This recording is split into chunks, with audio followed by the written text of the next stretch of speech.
see if the rain holds off before the race start. We're about 5 minutes to the race start. It's just a trickle of rain on the drivers' aero screens, but we've had a wet race earlier on in the year. That was not the last Indy road course, the road course before that, and it was pretty treacherous in terms of the visibility. We heard Christian Lundgaard talk about that. So watch this space, read the rain, and let's go back to the NBC team. From downtown Nashville, the Music City Grand Prix is green. Colton Herta with an excellent jump. That's Marcus Ericsson going over the top of Sebastian Bourdais. That has just started a snowball effect of yellows. That's going to change everything pit strategy-wise. Marcus Ericsson with a timely pit stop, now leading the race. Meanwhile, Colton Herta is going to have to put on some slick moves. Oh, inside Rosenquist. Colton Herta makes a move on Herta. Here he comes, no problem. So deep in the brakes. What inside. a move. He's right there on the back. Ericsson. Oh, Colton Herta just hit the wall. I feel terrible. We had the car all weekend to win, and I just threw it away. Marcus Ericsson takes the inaugural Music City Grand Prix. How about that? Nice job, Marcus, with number 2. Thank you so much. Never give up, right? Never give up. It just shows that in the car anything can happen, and if you have a good team and a good car, you can still get to the victory lane.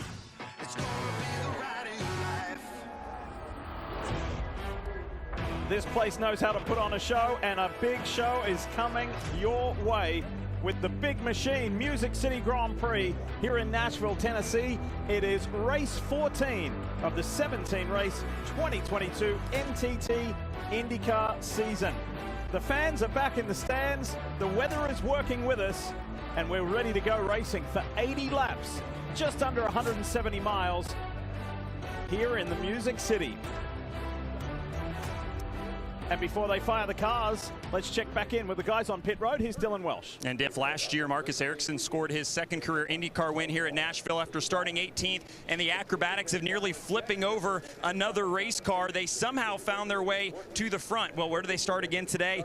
It's 18th, so it may require some similar heroics, hopefully with a little bit less time flying through the air. But the goal today is simple. Get the points lead back. That's going to require some creative thinking from the timing stand, some smart driving from Marcus. Those are both things that this 8 team has proven themselves many times this year they're capable of doing. Dave? Dylan, of all the different racing courses in IndyCar, the favorite for Scott McLaughlin from New Zealand are these street courses. Told us that this morning during the delay. Why is that? Because he can see where the limits are, and boy, did he find them in qualifying yesterday. He qualifies on the pole today. He will lead the field to green, and that will give his team a strategy advantage as things get going. Kevin. Dave, the rain has cooled things off for now, but every driver I've talked to said they still expect it to be really hot, really muggy, really difficult. I'm at Alexander Rossi's pit stand. Brian Barnhart, his strategist, was telling me last week his cool suit broke. Alexander never mentioned it the entire race until afterwards, and Alex said, hey, I couldn't do anything about it, just suck it up. But it's not worked the last 2 weeks, so he's not going to wear it. He's going to deal with it. And let's use something that we all might understand. Imagine being stuck in summer stop-and-go traffic, 2-hour drive, no air conditioning, just a cracked window letting in just a little bit of air, and then your heater is on. And oh, by the way, you're wearing a winter coat, a hat, and gloves. That's what these drivers deal with to some extent. So whoever is the fittest is going to have an advantage today. Kevin, that's a great example. And then you're out there against 25 other IndyCar drivers doing 180 miles an hour on a street course. All cutting you off. Yeah. And your dad yelling at you on the radio if it's Colton Herta. And changing conditions to boot. I mean, it's not like this is going to be consistent with what's happened with the weather. This track is going to evolve so much over the course of this race. These teams and drivers are really going to have to stay on top of what these cars are doing, make changes in the pit stops, drivers making changes within the car as well. So the usual pre-race ceremonies have changed. It's in a speed-up process here. You saw the drivers when they were told it's time to go because we've got to get racing. There is some more weather moving towards us. But for now, let's go trackside for the command.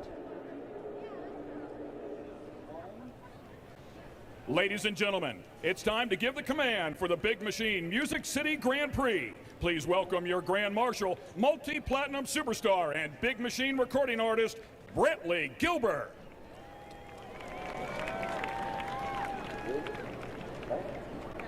Long live fast cars and country music. Drivers, start your engine!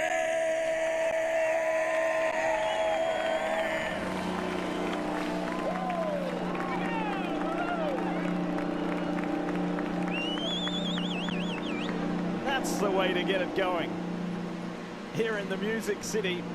And here's a look at today's starting grid, presented by Big Machine for the second time in his young IndyCar career. Team Penske, Scott McLaughlin is on the pole position alongside Romain Grosjean. Yeah, and a couple really impressive rookies with Christian Lundgaard there on row 2. His best IndyCar qualifying position of his young career. And then David Malukas, the American number 18. He's been so impressive this year. And for me right there, it's the outside of rows 2, 3, and 4. 3 championship contenders all lined up. Throw Pato O'Ward in the mix. We got a lot of action right here inside the top 10. Dalton Kellett got his career best starting position yesterday, and he's alongside the Hy-Vee Honda of Jack Harvey. That's on row 6. Yeah, Scott Dixon there outside row 7. He's likely to come forward at some point today, but look back to row 9. Rossi and Ericsson. Rossi, the winner last weekend at the Indy GP after a 3-year drought, and Marcus Ericsson, second in the championship, coming from way back today. And then you look way back to the inside of row 12. Colton Herta was the class of the field last year, had an issue in qualifying, found the wall, didn't get a representative lap time. He's going to start all the way back there, but we have seen him come from the back before. This is going to be a car to watch. You will hear both Townsend and James talk a lot about different elements of this track. So let's walk you through the finer points with the Honda track preview for this 2.1 mile street course. It's the final street course of the year. I'll tell you what, Diff, right in downtown Nashville, it's such an awesome layout with those 11 turns going around the outside of the Titan Stadium and then across this bridge, 180 miles an hour. But the finer points of this pace lap, James, is A, don't spin the car with slick tires on wet spots, and B, figure out where the grip is going to be for this start. I feel like I'm seeing some raindrops on Alexander Rossi's camera right now as he heads down into turn 4. It's a very difficult brake zone. In this section here, it's all about rolling minimum speed. Not a lot of passing opportunities through here. A bit follow the leader, but it does lead down to this corner right here, number 8, which blasts you back across the bridge. So important for a good exit here. So there's your Honda track preview, and these are the championship standings. And you're going to hear us refer to it a lot because it's so tight and only 4 races left in this 2022 season. Will Power retakes the lead in the championship as of the Gallagher Grand Prix a week ago. Yeah, really 6 drivers in the mix here, all the way down to Alex Palou. I think what's great is that O'Ward and Palou at the bottom of that 6, that tight group for the championship, but they're the 2 highest starting drivers in the race today. So could come out of this with some pretty interesting changes in the championship battle. Joseph Newgarden, one of the Penske's that have had such a dominating speed out of these cars all weekend long. Took a different tire strategy in qualifying. Don't think he was happy with how that played out. He's going to line up 6, but he's on a bit of a roll. He's still angry about those lost points from Iowa race 2. I could look for him to maybe have a nice hometown race and get some of those points back on his teammate Will Power. Let's hear from the guys on pit road one more time before we go racing. Dylan Welsh, kick it off. So Hinch was right. It is starting to rain just a little bit, albeit very little. Not enough yet for the rain tires. So if it stays dry and the slick tire strategy remains the same, this guy may be one to watch. Romain Grosjean, his best qualifying effort of the year. He'll start next to Scott McLaughlin on the front row. They did some R&D this morning in warm-up. Really happy with their pace on the alternate tires, which is what they'll start on, and that's been a major concern for a lot of other teams, is how long you can make those last. They feel like they can go at least 20 laps, no problem. So that may be an advantage for Grosjean later on in this first stint. So we'll keep an eye on him from outside the front row. Dave. We will also keep an eye on David Malukas in the red, black, and white number 18 for Dale Coyne Racing. Qualified 7th and was very disappointed with that. Just barely missed making the Firestone Fast 6. And that's because he's been having a very good weekend and recently very good qualifying efforts. He's currently 2nd in the rookie standings, doesn't turn 21 until next month, but this young American may have something to say before the end of today. Kevin? Pato O'Ward is a veteran, but he's still only 23 years old, and he's one of those, as we check out the arrow on board, that is being told to really make good use of these pace laps, siding laps. Take a look at offline, passing zones. How damp is it? Do you think you will have traction there? Try to feel it out. Also, he can become the only driver other than Joseph Newgarden today to win more than twice this year. And if he does so, this would be the first team that's not Penske, Ganassi, or Andretti to win 3 races or more in a season since way back in 2004 when Fernandez Racing did it. Speaking of the 5, the Arrow McLaren SP Chevy of Pato O'Ward, let's have a listen to some recent radio. Just for a reminder on tires, everybody in front of you is on reds. Got Newgarden behind on blacks, Malukas on reds. Shouldn't be too much pressure from behind, but obviously the starts are pretty crazy. That was the team president, Taylor Kyle, and he was saying the reds are the alternate tire, the softer compound. They're not actually reds this weekend. This is something new that Firestone has brought. It's the green sidewall tire, known as Waiuli, and we'll tell you more about that later, but that's what he was referring to. All right, how do you see this one working out strategically, guys? Well, listen, 80-lap race. The cars will run about 30 laps on fuel. Makes it an easy 2-stop race. The question is that softer green Firestone tire, how long will it last? Do you need to run a short 20-lap stint on the green tire, or is it going to be durable? Most drivers in the field don't really know, neither do the engineers. And remember, the tire designation was made before the rain happened, before they knew what conditions they were going to be racing in, and I'm not sure that these alternate tires are going to be quite as good on this green racetrack. If I'm not starting up front, I might like strategy 3. Get off them quick, get back onto a 2-stop strategy with only primaries to run. Listen, I did a couple years of math in school. I like that 55% win percentage of strategy fair. 1 thanks to NTT. That's what I think you'll see most of your top 6 cars here starting on the alternates, top 5 cars starting on the green alternates. So you heard Townsend and Hinch say pretty straightforward 2-stopper. You know how many stops the race winner last year did? 5. But that was an exceptional race, punctuated by 9 caution periods. Here Alex Palou just trying to work the rear tires on the throttle, spinning them up, trying to get temperature. It's so crazy. All weekend we've been talking about how you want to stay cool in the cockpit, how the rear of the car is overheating. Now all of a sudden it's totally opposite. Everything's mixed up, trying to build temperature for the first time this weekend, trying to figure out this racetrack that's still damp. Race director Kyle Novak reminded us earlier this week that he has a private conversation with the pole winner. And they talk, and the pole winner tells him, this is where I think I will go, where I will accelerate. And as soon as he accelerates, the pole sitter, which is Scott McLaughlin, he dictates the terms, then for race control and the green flag, and away we go. So let's see how that works here in Nashville as the field packs up. Romain Grosjean on the outside in that yellow and red DHL Honda for Andretti Autosport. It's McLaughlin for Team Penske in the Deck Chevy, and he accelerates now.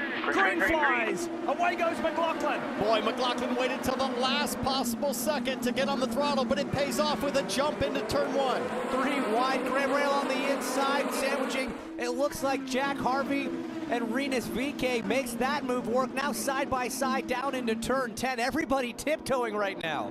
Good start by Alex Palou in that blue NTT Data Honda. Moves are happening. It's Scott Dixon in the orange and blue car. Behind him his teammate, the winner from a year ago, Marcus Ericsson, through. We talked about the aggression for Marcus Ericsson. It's control, but he's getting moves done. Now on the back of Rinus VeeKay as Jack Harvey's trying to defend side by side from the AJ Foy camp. They touch. That's Dalton Kellett and Kyle Kirkwood. Teammates come together. It looks like Kellett got the short end of that stick. A few other cars gone by. Felix Rosenquist, Alexander Rossi on a charge. And here comes Colton Herter. Herter's just a couple of cars further back. Meanwhile, that looked like Joseph Newgarden losing a spot to David Malukas. I think you're right. A little bit of a lockup from the 27th side by side. Devlin DiFrancesco on the inside of Takuma Sato. Jimmy Johnson trying to make a move back there. Look at this. That is a one-groove piece of racetrack. That was a smart move to get out of it. I just love Nashville, Diff. When you're seeing racing on one half, racing on the other half, it's tough to keep track of all the action as things start to spread out up front. The biggest mover so far at this stage has been Marcus Ericsson, but we're hearing that race control has reviewed the start, and the defending race winner here of the Big Machine Music City Grand Prix may have to give as many as 2 positions back. I saw him outside trying to get a jump, and it looked like it might have been a little too early. As we take a look at the replay here, James, on the left-hand side of the screen, that red and white car is Marcus Ericsson, and you are not supposed to jump out of the column that you are in before that green flag. You're supposed to stay in line before the green flag flies. The issue here, guys, is the back few rows were still trying to catch up to the grid. They were still trying to accelerate up. As we look at Marcus Ericsson, contact with Alexander Rossi into turn 1. The winner from a year ago and the winner from a week ago. Rossi and Ericsson tangling.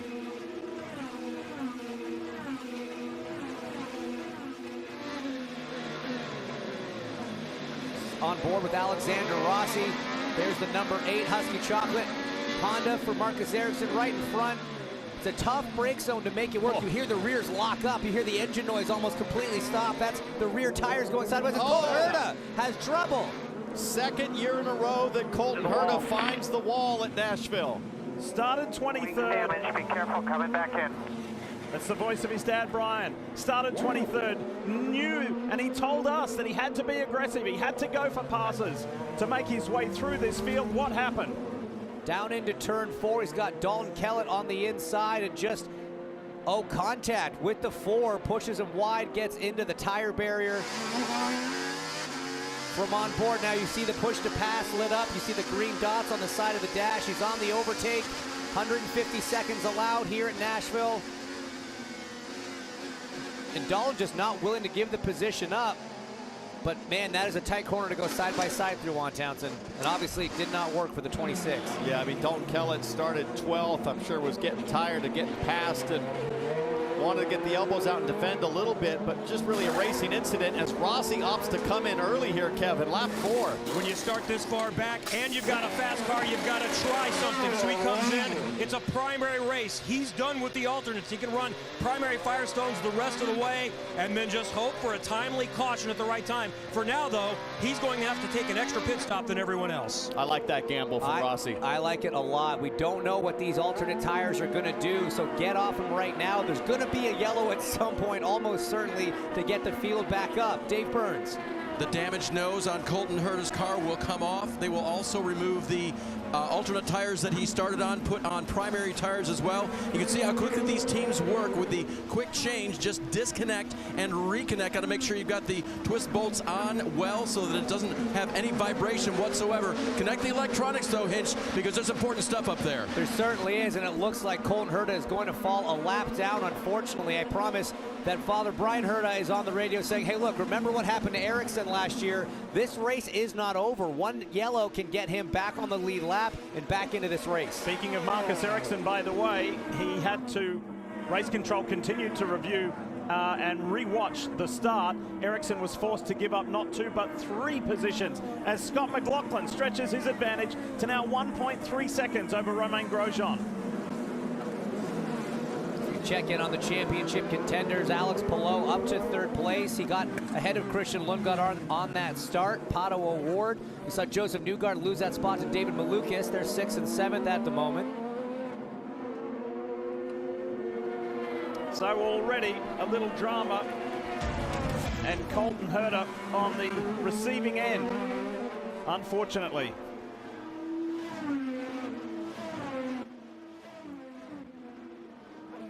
Five laps into this Music City Grand Prix. No caution yet. We've come close. And it was Colton Herta, the first casualty. He said with Alexander Rossi he was going to be aggressive. He was aggressive, got around the outside of Dalton Kellett, but Dalton Kellett didn't want to give that up. Colton Herta, I thought, looking at it, thought that, well, Dalton Kellett was going to give that up. And it's a risky move around the outside. We've seen Colton Herta in, we've seen Alexander Rossi in, we've seen Callum Ilott in, we've seen Marcus Ericsson and Helio Castroneves, and that is to go off strategy. Passing here is difficult, and they will try and get off those Waioli tyres, the green sidewall tyre, and stick that black tyre on. If there's a caution now, they will filter to the front. If there's a caution now, a lot of the runners on that new alternate green sidewall tyre will want to stop to get it off, and it really will be a benefit for those early stoppers. Now, if you look at the race last year, 9 cautions. We haven't had one yet, but you always think that there's a caution around the corner. We've had plenty of red flags already this weekend through practice and qualifying, but still green at the moment. McLaughlin leads Romain Grosjean. Pelot has got ahead of Christian Lundgaard, of course, and Rosenqvist tracking up to 15th now, chasing down Carl Kirkwood, who's in turn got Jack Harvey just ahead of him. There's a bit of a gaggle of cars here involving Scott Dixon and Rinus VeeKay as well. But it is Chevrolet who leads Honda, Chevrolet.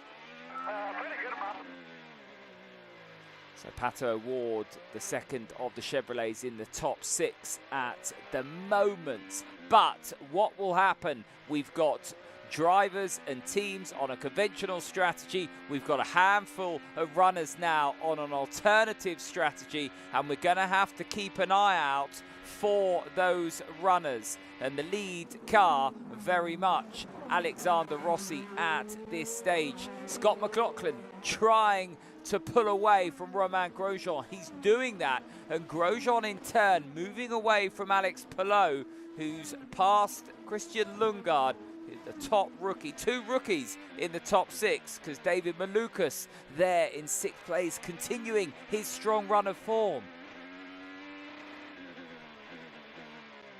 To you by Big Machine Vodka Spiked Coolers, official partner of Big Machine Music City Grand Prix. Honda, an official vehicle of the NTT IndyCar Series. And by NTT, official sponsor and technology partner of the NTT IndyCar Series. Welcome back, folks. Live here on NBC. Lee Diffie, Townsend Bell, James Hinchcliffe, Dylan Welsh, Dave Burns, Kevin Lee. Got the whole gang here on a fun afternoon in the Music City. And after a significant delay due to a thunderstorm, problems for Alexander Rossi here. He had just pitted, gone onto the primary tyres, and here's the first caution of the day. Looks like turn 10. He said he locked the rears and the engine just turned off. We've heard a lot of drivers complain about rear brake locking this weekend, and when that happens, essentially the motor does just stop rotating, but once the brake releases, it bump starts the engine again. Let's take a look here and see if we can identify. So you see it lock up, but normally it should just fire itself again. So this has been a double whack. All the way off for a couple seconds. For Andretti Autosport. It's going to be brutal right here. AMR safety team on the scene, but there goes the pace car. So that's another Andretti Autosport driver a lap down as the rear brakes start to light off on fire slightly. If they can get them started and rolling, he can cool those off. Last week's winner in Indianapolis in the Gallagher Grand Prix, unfortunately, is having a rough one here in Nashville. Yesterday was the victim of circumstance involving his teammate Colton Herta when he had an issue in qualifying. That then hurt Alexander Rossi's qualifying session, and now unfortunately the weekend continues to go down the wrong road. We just saw his teammate Colton Herta go by, also a lap down at this point of the race. Now both of these drivers after problems in qualifying. But this pretty much opens the window for a lot of cars to consider coming to pit lane once the pits open and get off potentially the Firestone softer green tire and go to black. So that was the aggressive option that Rossi had opted for early. So what you'll see is all the drivers that started on the primaries, people like Joseph Newgarden, Will Power, Ray Hall, they're likely to stay out on this caution. But I think that you're right. I think all the drivers with the alternates are going to be looking to come down. Kevin Lee. So Christian Lundgaard is one of those I think is going to stay out. Like Hinch was saying, I think only those in the back are likely to come in. So Christian Lundgaard's been knocking on the door to win, almost won in that race last week at Indianapolis. And he's been practicing winning and celebrating since the first time he got in a go-kart. He was telling me his dad put him in a cart when he was 6 and all he wanted to do was donuts.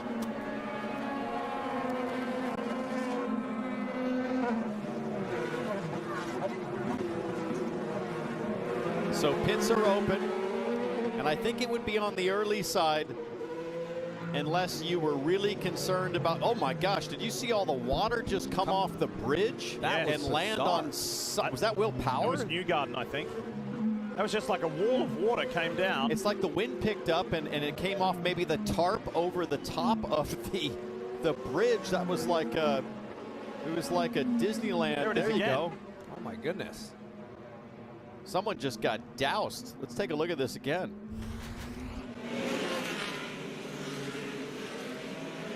So I think you're probably right, Townsend. A gust of wind. There's Joseph Newgarden. Comes Power. Oh, it just missed behind him. him. Behind. Yeah. Wow. Yeah, Power tries to dodge around it. That's something. So how's that for a curveball? Yeah, I was going to say, I hope that's something that if the teams are watching this on the timing stand, they're letting their drivers know, hey, out of turn 9, just be careful. So Alexander Rossi finally finds pit road. He's there for the second time. Unfortunately, like his teammate Colton Herta, went down a lap. So the frustration continues. Meanwhile, race leader from the pole position, Scott McLaughlin, was looking mighty comfortable in the Dex Imaging Chevrolet. He was starting to build a very comfortable lead, and when this guy gets in front, Dave Burns, he knows how to lead, he knows how to win, he likes being at the front of the pack. So this is a dangerous position for everybody else. We mentioned how much he loves this street course. He was just told at the start of the race, conserve those tires. As he was doing that, he was pulling away, and he was just asked about his race car, and he said it is good, and they said, yeah, it looks that way. So right now, everything on plan, looks like a two-stop strategy for the leader unless things drastically change. Meanwhile, Colton Herta, who had the trouble earlier, contact with Dalton Kellett, sent him into the barrier, changed the nose on that car, changed the tires, but radioed this. Still race, but it's really bad. Well, do you need us to come in and take a look at it? How bad? Something's wrong, but let me just do a few laps. So for the moment, Colton Herta stays out. Guess it must not be bad enough for him to head to pit road again. There's Dad Brian. That's the voice you always hear communicating with the driver. There's Michael Andretti, team owner. And some days you have those good days like last weekend when one of his drivers, you know, went to victory lane, and today 2 of his drivers have had rough starts. Michael's focus has to go right to Romain Grosjean. I mean, he's the best qualifying Andretti Autosport driver, still sits comfortably in second. It looked like Michael was sitting on the stand for the 28, so that'll be his attention most likely here for the rest of this race, getting that 28 car potentially to Grosjean's first IndyCar win. Yeah, when you have a team with 4 cars, unfortunately, it's tough to have all 4 cars have a great day. So Michael Andretti, he does stand on the 28 timing stand most races. So like you say, his focus is now trying to get the 28 around the 3 of Scott McLaughlin any way they can. Surprisingly, nobody else coming to pit lane to get off the green, so they'll stay out. McLaughlin leads here. The group packed up, ready to head to the bridge. Yeah, speaking of green, they're about to see it. Here they are on the Korean War Veterans Memorial Bridge, ready to go back to racing. Romain Grosjean hanging back a little bit there. Look a little further back. They're getting antsy. Pato O'Ward, David Malukas. They're ready to roll. Here we go. Back to racing. The accordion effect nearly caused some damage there. Cars getting into each other. Looking at 3 wide. Scott Dixon here. Good restart. Jack Harvey in that red Hy-Vee machine. Well, David Malukas taking a pass from Joseph Newgarden, who he had got around earlier. That opens the door for Simon Pagenaud to go by the 18 as well. Now Will Power's trying it side by side at 10. Rinus VeeKay back there has been really aggressive on the start and restart. Here comes Will Power up the inside of David Malukas. Championship leader on the move. Nice work. This is Graham Rahal. Just have to really tiptoe through that turn 1 and 2 section. It is so tight through there. Nice restart, Scott McLaughlin. He's already been able to stretch his legs and pull away a little bit from Romain Grosjean. Grosjean's under pressure from Palou, Pato O'Ward, Christian Lundgaard, then Joseph Newgarden. Pato O'Ward got around Christian Lundgaard on that restart, so another spot lost for the Danes, still running inside the top 5, highest rookie, but it's all Scott McLaughlin up front as Romain Grosjean's got to fight back a little bit of pressure from Alex Palou here. So 12 laps into this race, 3 of them have been yellow, so 9 laps in anger on the Firestone green tires, and this is where you start to see some performance fall off as Pato O'Ward getting challenged by Lundgaard to the outside. O'Ward able to hold him off. Guys, let's look further back to the pink and black machine. There it is right there, back of your screen. That's Simon Pagenaud. The Frenchman was just beside himself with frustration yesterday in qualifying. Didn't feel like he got a fair shake of it. He has made up 6 positions already and is flying in that Meyer Shank SiriusXM AutoNation machine. Doing great. Yeah, he's all over the back of his former teammate Joseph Newgarden. Takes a fake into turn 1. Not going to make it happen there, but he is probably going to try and line him up here, try to follow close through turn 3, get that big run down the back straight. Newgarden, the first car in the lineup on the black tires, the highest running car right now, so it appears Pagenaud has an advantage as Lundgaard gets by O'Ward with authority. Nice move. Dylan, what you got? Well, guys, just talking quickly about Simon Pagenaud, he was very frustrated. Felt like they had a Fast 6 capable car yesterday, but just a quick note, remember the Meyer-Shank Racing cars aligned with the Andretti cars. Colton Herta's setup is the baseline setup for this car, so Simon knew from the start of this weekend he was going to be in contention. Just had to make up some spots early. They did that. Now they're in a great spot running 7th. One old teammate ahead, one old teammate behind. Pretty simple decision for a driver. Look at last year's Colton Herta performance. Said, I'll take that. Yeah. Exactly. Meanwhile, it is Team Penske's Scott McLaughlin leading by just over 1 second here in the Big Machine Music City Grand Prix.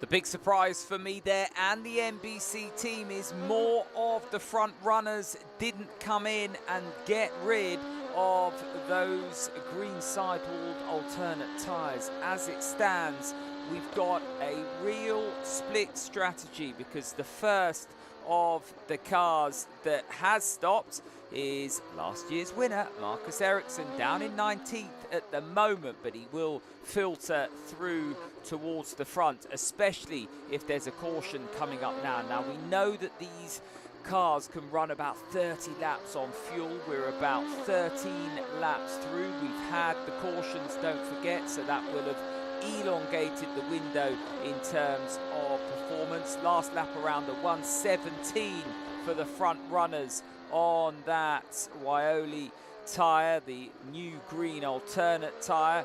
And then if you compare that to Joseph Newgarden on the primary, the first of the runners on the harder, the slower primary tyre in 6th place. He was a 1:18.4 last time around, so about a second shy. So that alternate tyre still hanging on. The Waioli tyre, the sidewall of that tyre, of course, made from a plant that is found down in the American Southwest, and it is the Waioli-derived natural rubber that will be introduced, if all goes well, throughout the IndyCar Championship. Right, on board now with Graham Rahal. That car tracking in 10th place at the moment. He's got Malukas ahead of him. Malukas has actually dropped back because he's had a fast charging Simon Pagenaud and Will Power find the way past. Power up to 8 now. Don't forget he's got the points lead. And if you look at Will Power's season, his average finishing spot 6.1, which is better than anyone else, of course, in terms of the top 3 in the championship. And that is why he's currently leading. He's been very consistently quick. Car and Rahal Letterman Lanigan Racing. Liberty Mutual Insurance, only pay for what you need. And by Hy-Vee. Throughout the race season, HyVeeDeals.com provides a chance to win $25,000. HyVeeDeals.com, proud sponsor of the number 45. Who we ride with right now, which just so happens to be Jack Harvey. Jack is running in 15th place at the moment. His race leader, Scott McLaughlin, has just over 1 second ahead of Romain Grosjean. the Andretti Autosport DHL Honda. Then Alex Palou, Christian Lundgaard, who pulled off that terrific move on Pato O'Ward coming off the bridge. Then Joseph Newgarden, Simon Pagenaud, Will Power, David Malukas, and Graham Rahal. That's what the top 10 looks like at the moment. And McLaughlin is really just controlling this thing at the moment, kind of keeping a consistent 1.5 second gap to Romain Grosjean. The team told him he's got to take care of those alternate tires, make them last, and he was still opening the gap earlier in the race. Pretty decent gap between 1, 2, and 3, like you just mentioned, but then Christian Lundgaard starting to close on the back end of Alex Palou. Lundgaard started third, fell back a little bit, but then has repassed Pato O'Ward. So I wonder what the Thirsty Threes are talking about. Let's listen in for a little radio. I got a little bit of lift.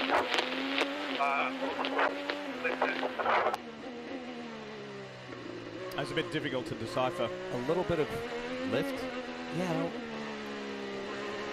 I'm not sure what that was. Yeah, I'm not sure. I mean, IndyCars make a lot of downforce. They don't usually generate a lot of lift. Maybe it's a code word for something, yeah. All looks pretty under control on the timing stand. Kyle Moore doesn't look particularly concerned. I'll tell you, in warm-up practice this morning, this guy McLaughlin really seemed to have a handle on how to make these green tires last. So guys, as we check out the Firestone telemetry on the screen, how big a deal was that when he won in St. Petersburg earlier this year to get the first of his 2 career victories? Because prior to that, you're wondering when that win is going to come. That's what's driving you. That's the goal and objective. But once you do pull off that victory, how much did that change, Scott? I think it was just important for him to qualify up front, because once he's up front, like you said, Diff, when this guy raced in the V8 Supercars in Australia, all he did was run up front. All he did was win. So it's not like a young driver with not a great winning pedigree, first time in the lead. All he's doing is looking in his mirrors and he's got anxiety. I mean, this guy, this is just like home for him at the front of the field. So I don't think there's any challenge in terms of delivering the win. It was getting to the front, getting to where he was putting the car on pole. That, I feel like, was the real breakthrough for McLaughlin at St. Pete. And I think what was so impressive about it was Will Power, his teammate at Team Penske. His qualifying record at St. Pete is exemplary. He's the only person with more than 1 pole there, and he has 9 of them. So for him to out-qualify Will Power on his own, in the same car, essentially with his own car at that track, that was a statement, converted it to a win because he knows how to do it. And I want to know, Dylan, if you know any more about what's happening down there. We're looking at Romain Grosjean, who runs in the 2nd spot. By the way, about lap 23, so that's about 6 laps or so from now is when they want Grosjean in to take these alternates off. So team was really complimentary of how well he saves tires, especially on this softer compound. And think about his background in Formula One and various open wheel divisions where you get so much info down to the 100th degree of measurement. I think he has a really good grasp of just how hard he can push, but not use his stuff up as well. So that's been the biggest compliment they've given him so far this weekend, and he's going to need to employ all of that knowledge right now, keeping McLaughlin in his sights, but not using his stuff up too much. Kevin? So we could see those on the alternates coming in the next couple of laps or so, but keep an eye on someone like Will Power, the Verizon onboard. Started on primaries. He could go all the way maybe to lap 30 or so. Same for Pato, like Joseph Newgarden, his teammate. They can make up some space here in the next little while. And they've told Power, hey, Pagenaud's losing pace, and we can see he's right on his rear wing now. He might be able to take advantage of the tire advantage later in this stint, Dave.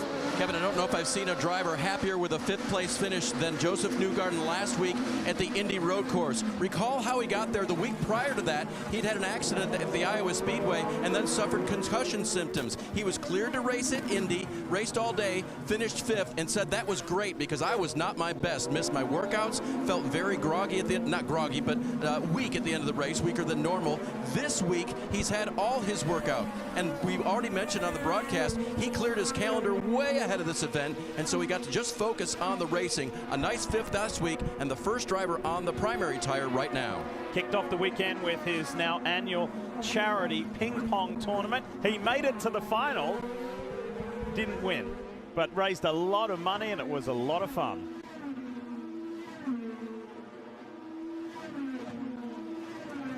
Well, those of you still getting in touch on Twitter, thanks a lot, as we just see there one of the cars. That was Pagenaud heading in the Meyershank car. So Pagenaud heading in for his stop. Of course, Pagenaud started way down in 13th place on the alternate, so he's one of the first of the proper alternate runners to stop under green flag conditions, bar the runners that are on the alternate. I think Malukas' pit squad getting ready there. Those of you that are still awake, well done. And those of you getting in touch on Twitter, thank you very much. Callum saying, has there been any mention of a third engine supplier? Well, there has, but nothing official yet, so I'm not going to get on the banter wagon in terms of spreading rumours. Baswat Racing, Lundgaard seems to be very racy this weekend. How long before Grosjean makes a charge for his first victory? Well, I think Scott McLaughlin looks very quick at this stage of the race, but there is Christian Lundgaard, and he's bringing with him Joseph Newgarden, and Newgarden is flying. He's past O'Ward. Now he's up to the back of Christian Lundgaard. Lundgaard is looking for a way past Alex Palou. This is the fight for third place. McLaughlin leads Grosjean by 2 seconds. Alex Palou's in there. Christian Lundgaard, Newgarden and O'Ward. Power up to 7th. Rahal in 8th. There's the 18 in. It is David Malukas, so he's in to get rid of those tyres. JB Red 4 has got in touch on Twitter. Noticed lots of vibration on Rahal's helmet. Is it a bumpy track, or is that like F1 bouncing? It's just a track. It's so bumpy here. It's like nothing that F1 races on. This really is a traditional IndyCar street track, and it's very physical. It's hot, it's bumpy, and the drivers do take a pounding. That is what the vibration is. So, green flag pit stops for the alternate runners. They're going to get rid of those tyres. They could go another sort of 10 laps or so on the fuel, but this is going to be a primary race. They want to get off that alternate and then make it 2 stops, well, to the end. Brought to you by Hy-Vee, proud sponsor of Rahal Letterman Lanigan Racing. Hy-Vee, making lives easier, healthier and happier. And by Big Machine Vodka Spiked Coolers, official partner of the Big Machine Music City Grand Prix. We're back, we're still racing, and there is action on pit road. Here's Alex Palou. Kevin. And we wondered when drivers would start complaining that the alternates are going away. It was 2 laps to go for Alex Palou. I've lost the rears. Last lap, I need to pit. He comes in from 3rd and back out on primary Firestones. Yeah, it was quite a frantic call, wasn't it? We need to pit, we need to pit. Yeah, because he was falling into the clutches of Christian Lundgaard. That tells me that Joseph Newgarden needs to stay out, meaning it's about 20 laps where the greens are good as Helio Castroneves in the 06, the highway car there. No, it's not running. Looks like the exit of turn 3 there. I wonder if he just lost it on the power. You can see the crossover skid marks there, the telltale sign of a car spinning. Sorry, Townsend, he had just complained about the alternates going away. Tires are gone was the radio transmission. Yeah, he's actually on the primary tire there. So second caution of the day. The first was for Alexander Rossi. This for Helio Castroneves. And this is what happened to the 4-time Indianapolis 500 winner. He's being chased by Rossi and just loses it by himself. Just like that.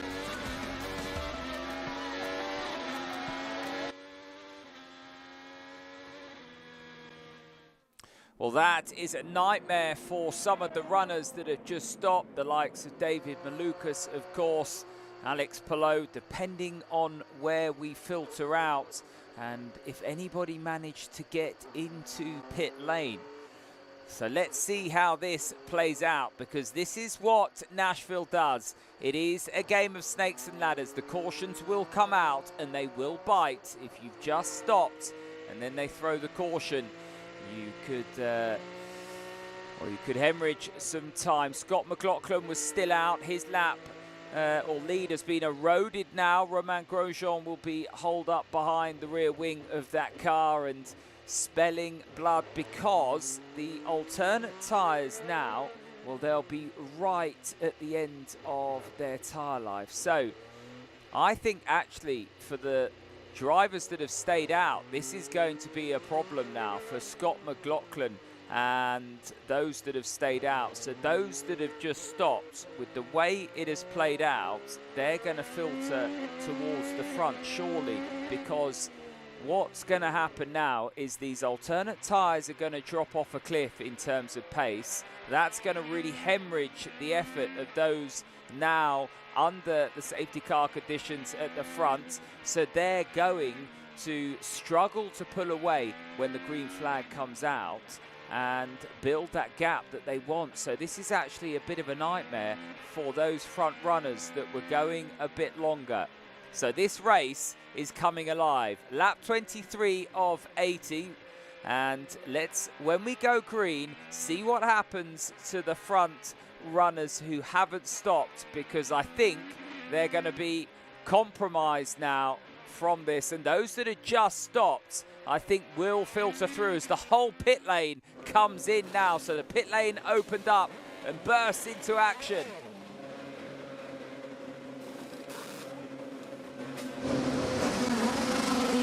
Pit stops happening.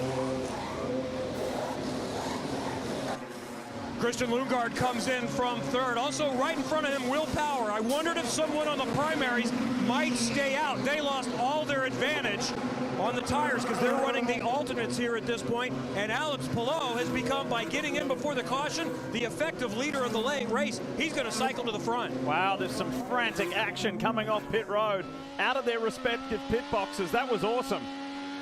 Yeah, and what a win for the 10 team coming in, not because they saw a potential caution situation. Alex was just out of tires. He needed to pit, and it really benefited them, exposed all the cars in front of them.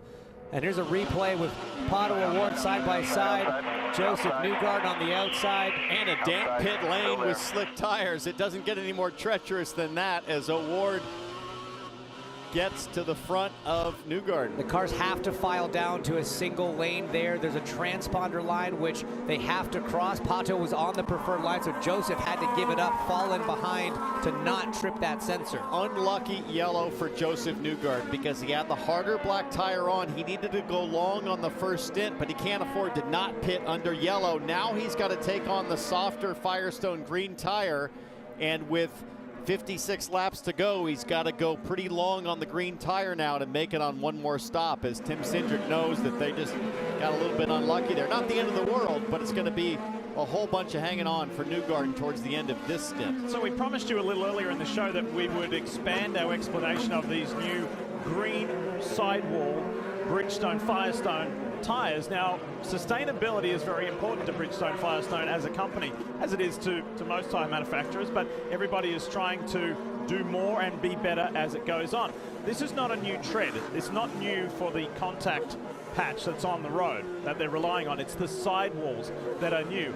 And the Waiuli, it's a little different pronunciation, and it's kind of an interesting looking word, and what it is, it's a drought-resistant, heat-tolerant woody desert shrub.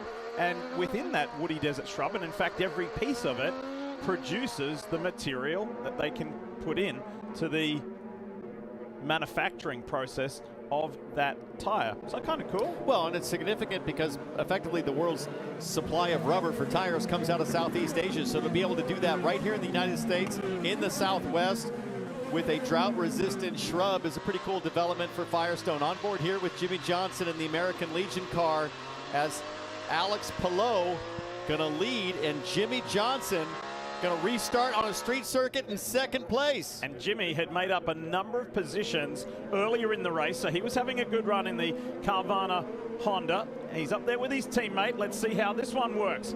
Ready to go back to racing. Watch for the green. There it is. Let's go. Big jump from Alex Palou. You see Simon Pagenaud there trying to line up Jimmy Johnson side by side behind him into turn 9. A little bit of tire smoke, Christian Lundgaard. Big lock up from Lundgaard. And that's Pato O'Ward on the inside in that orange and black Arrow McLaren Chevy. I'm not sure you didn't get damage done to that left or the right front, sorry, for Lundgaard. Look at this for a move. O'Ward on Lundgaard, and Ray Hall's in the mix in the United Rentals Honda. See a lot of tiptoeing. The Firestone Blacks still not up to temperature. They're too wide through the left-hander. Big wiggle from Romain Grosjean getting into there. That's going to give an opportunity of maybe getting past. We see ECR cars swerving, trying to find a gap. So hard into turn 1. Felix Rosenquist putting himself in the mix. There's Rinus VK ahead of Marcus Ericsson. The white and red car right there, the Husky Chocolate Honda. Guys, I'm still thinking about that front tire, the left front. Oh, David Malukas on the inside of Jimmy Johnson. Huge move into turn Almost 4. looked like Jimmy Johnson about lost it coming off the bridge in the brake zone there as the rear steps out for Malukas. Everybody on the same strategy except Jimmy Johnson. He will likely have to stop 2 more times to get to the end as, Graham Rahal has contact. Oh, and a Pato Award is there as well. This is going to bring out a caution. This will be the 3rd on the day. This is in turn 7. Looks like the contact would have happened 1 turn ago in turn 6. Graham Rahal had an issue there in practice. Both cars still running, but the caution does fly. Oh, way more drama. Dalton Kellett, Callum Ilott. I think the track might be blocked. You see Callum Ilott there stopped ahead. That's Castro Neves. That is turn 6. That is the tightest corner on the racetrack. Very tight, blind entry, severely downhill on the exit. Easy to lose the front end of the car there. We see the 77 in the tire barrier, and look at the damage to the United Rentals number 15 car for Graham Rahal. These 2 guys were putting on quite a display of racing. These 2 guys being Graham Rahal and Pato Award. We will find out what happened when we see some replays, but they were right well and truly in the mix. Not any longer. Cautions breed cautions. We saw the feverish activity back in the field for everyone trying to make up some ground. It's interesting, we can hear the Chevy engine in the number 5 car running, but it's unable to go anywhere. The car has no drive. Car has no drive, and this is one of the championship contenders. Pato Award is one of the championship 6. Check this out. Talk about smoking the greens here. Graham Rahal's got the front wing underneath the chassis. That is a bizarre sight. So here's the replay. Look at the top of your screen. So Will Power gets sideways, slows down Pato Award, who loses the drive. Graham Rahal's already done the damage to his front wing, but further back there's another blockage unrelated to these 2. Let's see what happened here. Whoa, Graham Rahal actually hit Pato Award into Will Power. That's what caused Will to, that explains the loss of drive for Pato Award, the gearbox at the back of the car there. Same issue here. That's Pato's view as Graham Rahal got into him. He got into Will Power. And Rahal just fighting it to try to get back and loses it there over the bridge as the front wing is just firmly lodged underneath the car. So here's on board with Jack Harvey. Looking back, you can see it comes to a near stop. Scott Dixon gets hit. How does Callum Ilott? Oh, Callum Ilott just stalls in the traffic jam, sort of caused by the initial impact between Graham Rahal and Pato Award. It just backed everybody up. Oh, here's Graham. That front wing just stuck there, and it's like riding on a skateboard without wheels. He did make it back to pit lane. Is this going to be one of these crazy situations like we saw with Marcus Ericsson where Graham Rahal can stay on the lead lap? I think he's a lap down now. Dylan, what do you know about it? Well, Graham is on his way in, and Scott Dixon was in as well. And Dixon had a flat left rear, and they were basically having to beat the tire off of the race car because it was stuck on the rear axle. So Rahal is making a turn here, and it looks like he may go behind the wall, but we'll keep an eye on Scott Dixon as well because they may be coming back in here to assess any damage from that incident that I think they got. I think that might just be about it for Graham Rahal. But to me, it looks like something's gone wrong in the steering there. Yeah. Maybe a steering rack, which would have been from the collision with that wall in the straightaway. It wasn't even the initial hit that caused the damage. Either way, this leads to an even longer yellow as IndyCar has to get the racetrack cleaned up and get everything sorted. Who does that help? Jimmy Johnson. Last pitted on lap 9, running P5 right now. He's the only one that's trying to stretch it here. If he can save mad fuel with the caution, he might make it to that lap 50, which is approximately the get-home number for one more stop. Speaking of this driver, you can catch up with Jimmy Johnson on Carvana's new docu-series. I know many of you have already. It's called Reinventing the Wheel. You can go behind the scenes with Jimmy and his crew as they face new challenges and adventures on and off the track. Check out the full series on carvana.com/racing. I was just kind of born into the racing thing. It was just normal to me. It's what the family did. This is what we all started doing this for, just to get everybody together, have fun, enjoy it. Some of the best friends I have came from motor racing. You know, I think that's really the glue that holds this whole thing together. So while we're under this caution, let's take stock of who is where. Alex Palou nicely up front. Simon Pagenaud, that frustrating qualifying day, is turning around for a much better race day. But frustration is what we can talk about here, unfortunately, for Rahal Letterman Lanigan's Graham Rahal. Yeah, and we talked about the lucky break Palou got from being in the pits just before that caution came out. Pagenaud and Malukas had also already made stops, as we see Pato O'Ward abandon the number 5 machine. The drive lost in the back after that contact with Graham Rahal. So the top 3 right now had all made it to pit lane before the yellow came out. Then you've got McLaughlin, Jimmy Johnson, Kyle Kirkwood, Romain Grosjean lost a few spots on that exchange on the restart. The other thing this long yellow does is help the cars that started on the black tire and went to the green, like Will Power, like Joseph Newgarden. It shortens up this stint in terms of tire degradation on the green. So it really negates what was perceived to be a bit of a shortcoming of that earlier yellow, because they weren't able to run the blacks as long as they wanted to, but this longer yellow helps you now because you don't have to run as long on the greens. After today, there are only 3 races left in this season, and one of the championship contenders, one of the championship 6, Pato O'Ward, is out of this race. That hurts him in the big picture of this NTT IndyCar Series Championship. So I want to give you a quick heads up here. We'll stay with you for another few minutes here on NBC, but then we're making the switch over to CNBC. So at the top of the hour, 6 p.m. Eastern, we are making the switch over to CNBC, where coverage of this Big Machine Music City Grand Prix continues all the way through to the checkered flag. You know, one of the interesting things there, and I know that he had to come in for an extended service, but yet again, Scott Dixon has this amazing capability of being in an incident but escaping. Did you notice? Did you see that shot where he got hit? That was the cut down left rear tire, but then he was able to just skirt all around the other damage and chaos and continue. He's like a cat in those situations. Always falls on his feet. Freakish ability to land on his feet unscathed. And it's remarkable. He's done it so many times now that there's nothing freak about it. It's just Scott Dixon magic, as you see the points as they run right now. We saw a quick shot there of the K-Line Insulators Chevy driver Dalton Kellett. Unfortunately, his best qualifying day ever has turned into not a great race day, and he is out of this one as well. So this extended caution, this is the 3rd yellow, by the way, of the day. Alexander Rossi, then Elio Castro Neves when he spun, and then this multi-car, multi-driver incident. And let's talk about Alexander Rossi. With these yellows back-to-back, he is now on the same strategy and on the same lap as the leaders. So he's down in 18th place at the moment as we watch down with Auto Nation. But Scott Dixon's in the pits, Dylan. And they've got more problems. So he talked about them having problems getting that left rear off. Well, it bent the wheel inside on the left rear, and that was causing them issues getting it actually off the car. So that's what they're looking at right now. Chris Simmons, who's engineering this car, is at the end of pit wall, just kind of overseeing everything, but they're not exactly sure how much damage they've got, but obviously it was significant enough to cause problems getting the tire off. So it's a little bit of an examinary period right now. They just dropped it off the jack, and there Scott goes. So it was a serious problem, though, but hopefully everything's all good now. It's a great report, Dylan. The one thing you notice is huge damage to the diffuser on the under tray. So what did the team do? They took a lot of front downforce out to compensate with the front wing. So as Scott Dixon comes back onto the racing surface, I want to remind you that our coverage continues over on CNBC. Coming up next here on NBC is your local news, except on the West Coast. So coverage continues on CNBC and on Peacock, importantly. Make the switch, and we'll see you on CNBC.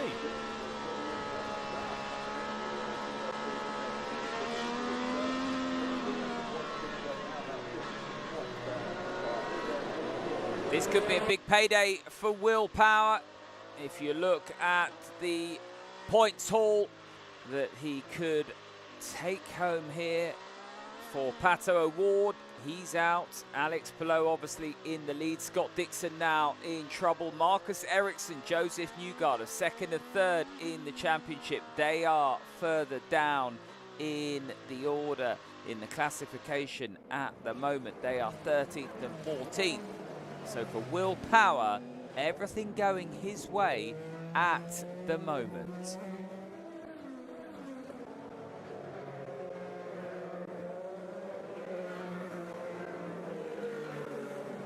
Job's been quick all weekend, a little unlucky in qualifying. He thought for sure he'd start inside the top 10, but he's gotten himself not only to the top 10, but the top 6 right now as you see the last pit stop. So that puts everybody level except for Jimmy Johnson. The question is, could Johnson get to lap 50 to make one more stop? Everybody else should be fine to make it into that final pit window. The question is, how well are they taking care of their tires? This could be that moment that we've been waiting for from Kyle Kirkwood. And the moment, I mean, he has featured, you know, off the top of my head, at Texas Motor Speedway where he had a really good run. He's had others outside of that, but it's ended either in a crash or something happening. He's got to convert, and today could be that day. I want to see what Jimmy Johnson does here on his restart. How aggressive does Jimmy Johnson get on a street circuit in the top 5? How wide does he drive? How defensive? How much does he attack going forward to Scott McLaughlin, the pole sitter? 10/10. I mean, there's no reason not to. He's in this race. He's doing what he can. He's put himself in this position. So, yeah, he needs to get that experience racing up with these guys at the front of the field. And I think some of the guys that are going to be racing on this restart, Townsend, you talked about it earlier, is the guys that are on the alternate tires. Will Power, Rinus VeeKay, Joseph Newgarden, all of them have that alternate, which is traditionally the tire advantage on a restart. So it's going to be interesting to see how much progress these guys can make once we get back to green. But we're not there yet, so let's go back down to the pits with Dave Burns. So, Hinch, let's visit opposite land for just a moment. Remember, Newgarden started on the primary tires, just put on the alternates. Let's listen to their strategy. Again, we can go the other way on this strategy, too. Think about it. Not sure what you mean. Added another stop. Yeah, copy. And there you go. Do you think another stop in here? What do you like? No. I like where he's at. I like track position on the streets of Nashville. I think that's why Tim said, what do you mean? Yeah, I mean, because he hasn't really had to put any hard laps on these alternates yet, he's still got a lot of meat on him. You know, they'll comfortably be able to get themselves into the window. And I think he'll be able to make it. The fact that the field's been bunched up by this yellow, I think he'll be able to make up some ground. Well, he should be the strongest car on this restart by virtue of being on the green tire right now, along with his teammate Will Power. They're going to be ones to watch here. And ahead of him is the defending race winner Marcus Ericsson, after having to address a situation from the start of the race where he had to give 3 positions back. There he is, top of the screen in the red and white Husky Chocolate Honda. Ericsson's on the same strategy as Newgarden and a good group around him. Same strategy as McLaughlin, and he's running in 13th place. Dylan. Well, we caught up with Graham Rahal, who unfortunately is done for the day. I know you haven't seen a replay, but what did you see behind the wheel there out there? I mean, nothing, honestly. And that's, you know, for me, most frustrating part, just trying to understand why the checkup. I don't know where. Seemed like somebody ahead had a problem, but obviously I hit Pato exceptionally hard. I mean, and that, you know, part of the track, to be frank, I'm so far up under the gearbox anyway. Really just not sure. Yeah, like I don't know what the checkup was, to be honest, but you know, sorry to Pato. For us, broke the rear toe link, amongst other things. So, you know, disappointed. But, you know, these are racing incidents that sometimes happen. It's just frustrating because I thought the yellow hurt our strategy quite a lot. But we were able to have a good restart, and I thought we'd be in the hunt. So, you know, pretty disappointed for the United Rentals guys. Thank you, Graham. Kevin. Keep an eye on Will Power. He's in emergency mode, struggling right now. I don't think he has dash lights, so he's kind of doing it old-fashioned ways, deciding when to shift and so forth. That is a huge challenge. I mean, we're seeing the dash lights working at the moment, but if it's intermittently coming in and out, that can be a huge... Remember, emergency mode means he'll have to lift on every shift, I believe, that you will not have the upshift without lift. Yeah, there are certain safety protocols that are removed when you go to emergency mode, things designed to protect the car, the engine, the gearbox, that will be eliminated. So Will Power definitely up against it a little bit, which is a shame because we just talked about the advantage he's going to have grip-wise on these alternate tires. I thought I saw a little wisp of smoke coming out the back of that Verizon 5G Chevy as well. So he got hit incredibly hard in that incident with O'Ward and with Graham Rahal. So we'll keep an extra close eye on Will Power, the championship leader. One title contender has already been affected by that. Will there be another one? We are getting ready to go back to racing. It's Alex Palou and Simon Pagenaud, and then rookie David Malukas. Here we go. There's a rookie in Kyle Kirkwood working hard on Jimmy Johnson. He's got an inside run and gets him. Joseph Newgarden trying to make it 3 wide into turn 9. Thinks better of it. A little contact. We see Rossi and Callum Ilott get together, go to the runoff. Ilott with a flat right rear. He pulls off the track. Rossi continues. Got driven into. McLaughlin lights it up in the Dix Chevy. Devlin DiFrancesco looks like is in the wall up in turn 10. Oh, there yeah. it is. Takuma Sato involved in that as well. That will bring out yet another caution. Guys, this looks like Nashville all over again. I hate to say it. 9 cautions last year. We are now up to 4. The last one took a little longer to clean up just because of the number of cars, how far away they were, and I imagine some of the debris dragged up and down the racetrack. This one hopefully will be a bit quicker. Going to step away just for a second. We'll show you a replay of what went down between Devlin DiFrancesco and Takuma Sato when we come back.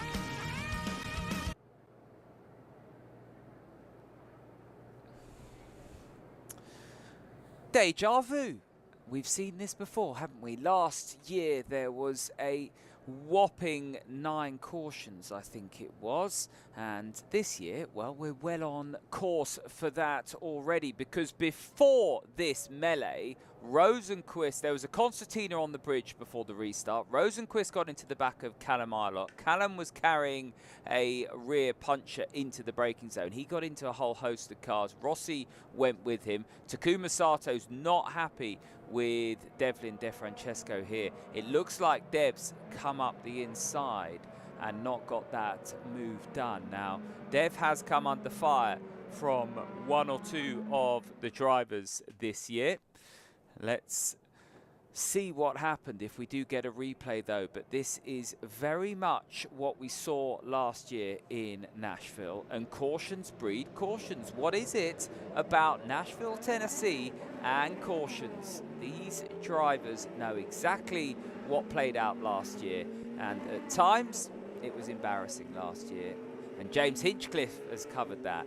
And now this is looking a bit chaotic. We need to get back to some clean green flag running. It was a good start to the race. Plenty of respect paid to the circuit and also the conditions. Pretty green racetrack after all the rain, and on these primary tyres. These are really hard compound tyres, and on the primary tyre we're seeing drivers not up to speed. That was a really long caution period. The brakes cool down, the tyres cool down, and we can see the effect because this was not the only incident. So for those of you that are awake wherever you're watching in the world, thanks a lot for all your tweets at Tom Gaymore, hashtag Sky IndyCar. There's 1 or 2 issues, and this was pointed out as well over Twitter by, let me get it now, Caroline.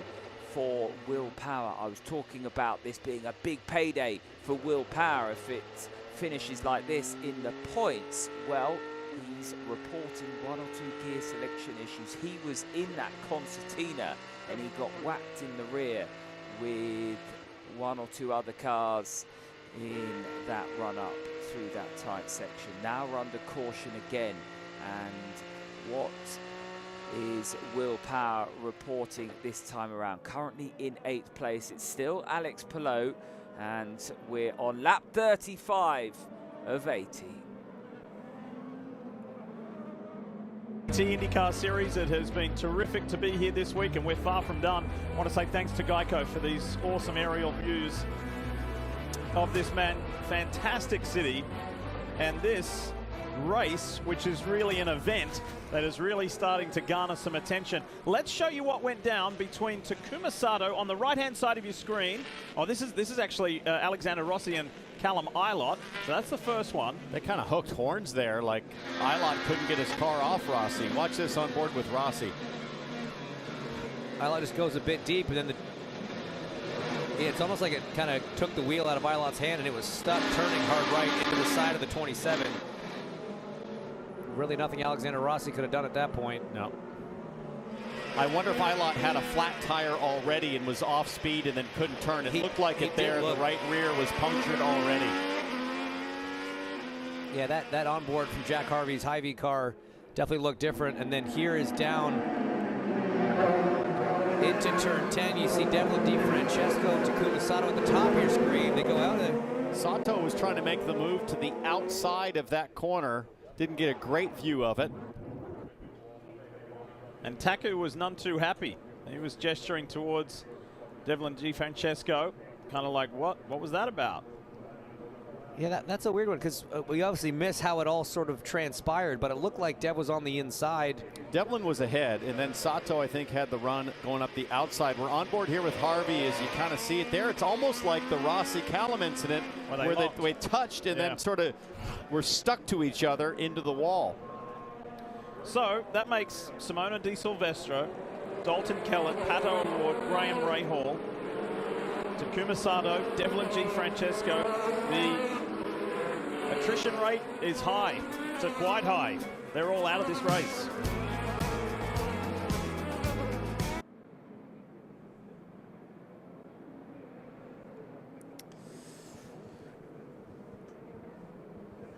Under another caution here in Nashville, Tennessee, 36 laps completed.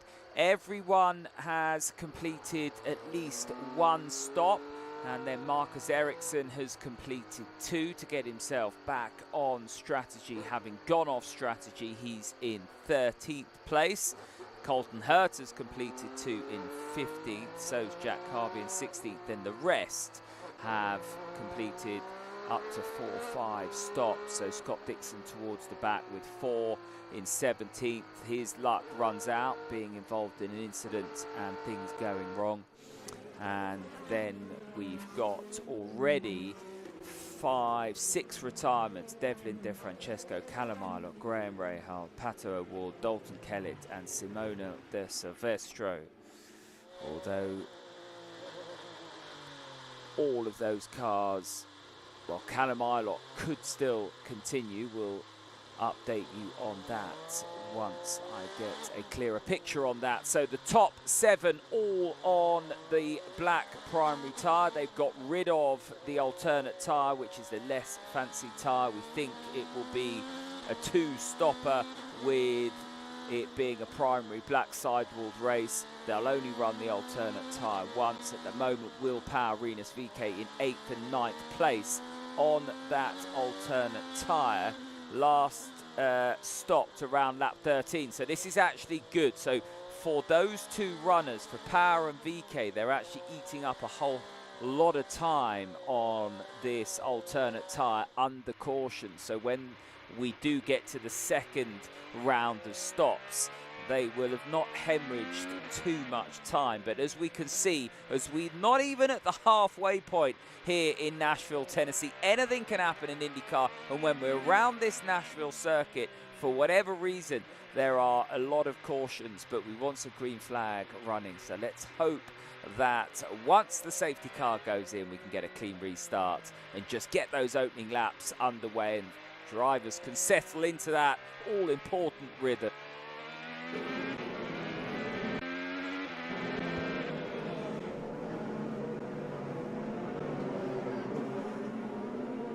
American Legion is dedicated to helping veterans through their toughest times by creating an outlet for vets to be the one to ask, listen, and reach out for help.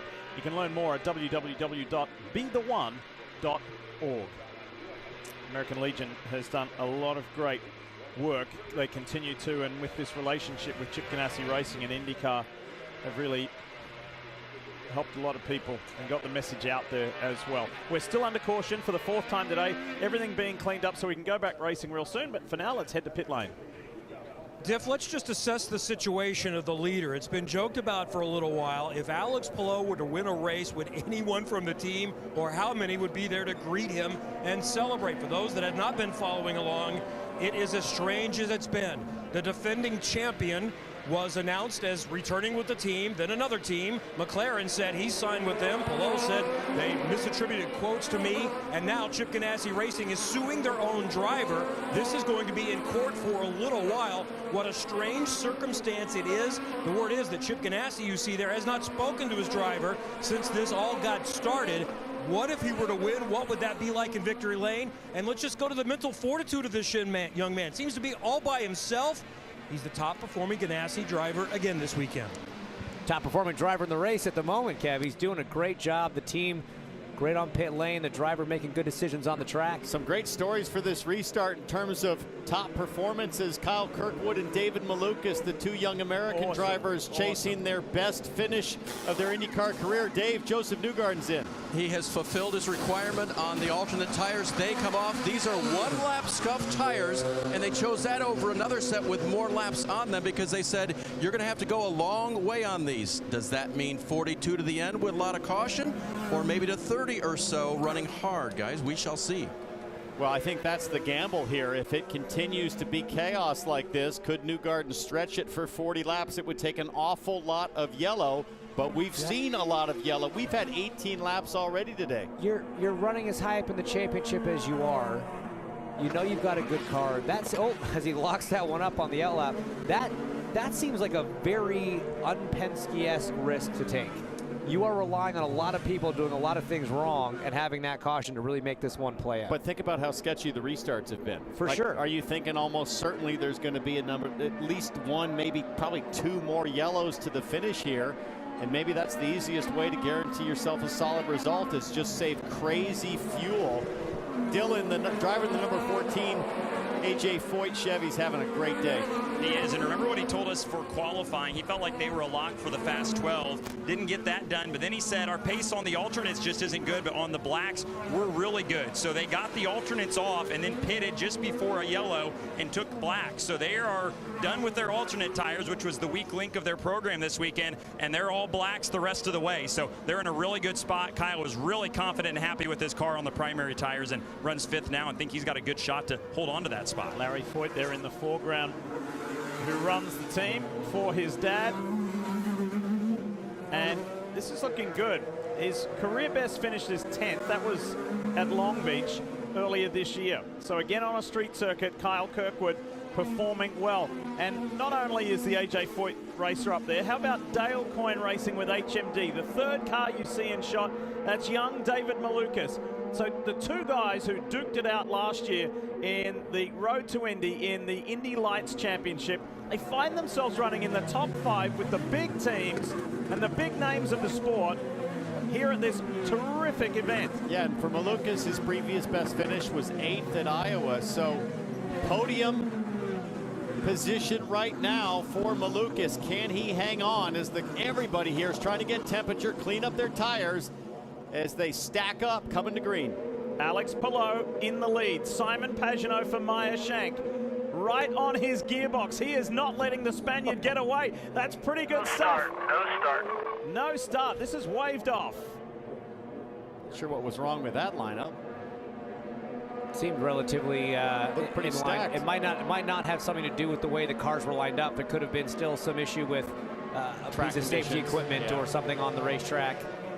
May have found a piece of debris that needed to be retrieved, something like that. But hopefully we can get through this pace lap and get back to green flag racing. Pretty compelling foreshadowing for what's going to come 60 seconds from now, which is just nose under gearbox. And given the fact that the last major yellow was everybody coming to a stop and basically like a freeway crash, all of a sudden it's high danger here. But I love to see what Pagenaud just did, because I don't think there's anything more frustrating than watching the guy in second allow the leader to get like a free restart. Like, go with him.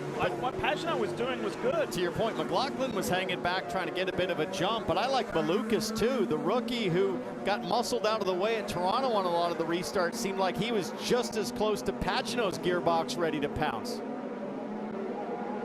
Just got a message, race control. We must do it right this time.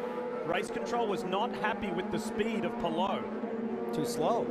Maybe too slow. Interesting. You heard him come on. Leader set the pace. Yeah, I mean, you heard him come on the radio and say, let's do it right this time. Alex would have been doing that to make sure he doesn't produce as big of a draft and the slipstream effect for the cars behind. But pace car speed is what you're supposed to maintain. But that varies around here from 130 to 30. So what does pace car speed mean? Well, they do look like they're moving a little bit quicker this time as the cars start to line up.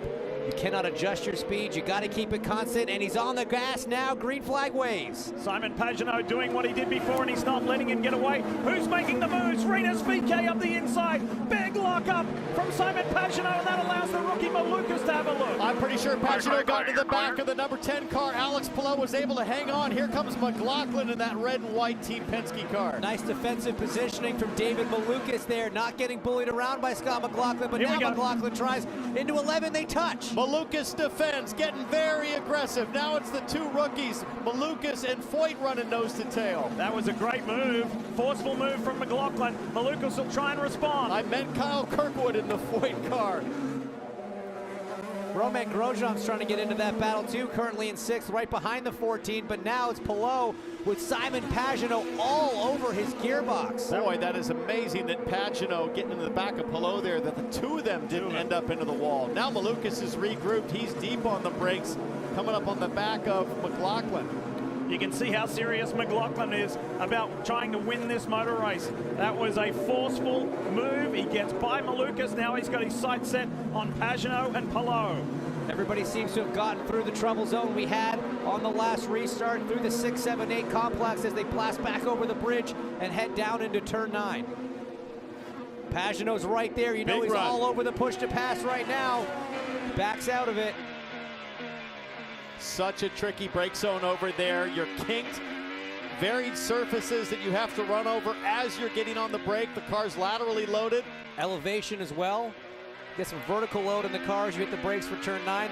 The 2 leaders right now, very similar on push to pass. 110 seconds for Palou, 114 for Simon Pagenaud. Gotta laugh at the two rookies. They barely have enough left. They've been pretty excited on the button so far, so they're pretty level set. Malukas at 62, Kirkwood at 54. And you get 200 seconds of push to pass. 150 actually for this race diff.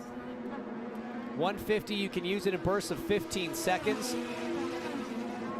And you can see the rookie's definitely using a bit more, but the veteran's burning up a couple seconds on these opening laps of the restart. Look at this between 2nd and 3rd. Pagenaud and McLaughlin, it's getting closer. Palou's been relieved a little bit.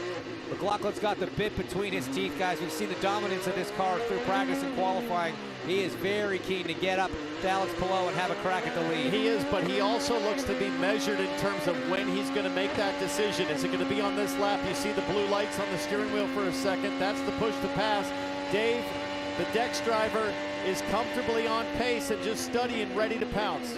And when talking to him about how confident he was this weekend, he said, last year when I came here, I was down in the dumps. And when you look at the numbers, you can understand why. The 5 races leading to Nashville, he had an average finish of 17th. That was as a rookie. The 5 races coming to this race this year, average finish very much better. Here about we go. half that in 8th and looking for the pass now, Lee. Got it done, Dave, on the inside.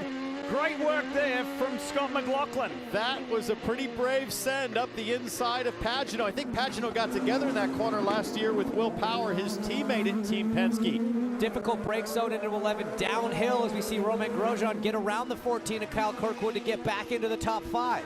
So the 2 raciest cars on the track, McLaughlin and Grosjean, are the 2 highest qualifiers. Here comes Malukas up the inside. Beautiful pass from David Malukas, timed it perfectly, didn't give an inch more room than he needed to get around the left rear of Simon Pagenaud. Some great driving from the young boy from Illinois. I love how aggressive he's been here, Diff. Yeah. It is not taken any more abuse from the veterans. The rookie is starting to flex his muscles. Romain Grosjean in the DHL Honda, he got by Kyle Kirkwood. Now he is working on Simon Pagenaud. I wonder if Pagenaud's got an issue because he's just going back too rapidly. He was right there with the race leader. Let's talk more. Here's Dylan. So Pagenaud has a differential issue, which they are monitoring as well. Said it's just causing wheel spin on the tight corners, out of the tight corners. So not sure if that is even going to last, but that may be contributing to his backslide. Also, we caught up with Pato O'Ward, who's been eliminated from the race today. We saw the contact with Graham. What caused the checkup for you in front, and then what ultimately put you out? Yeah, I don't know who caused the checkup. I saw a car slowing down, so I had to get on the brakes. If not, what Graham did to me, I was going to do to Will, and yeah.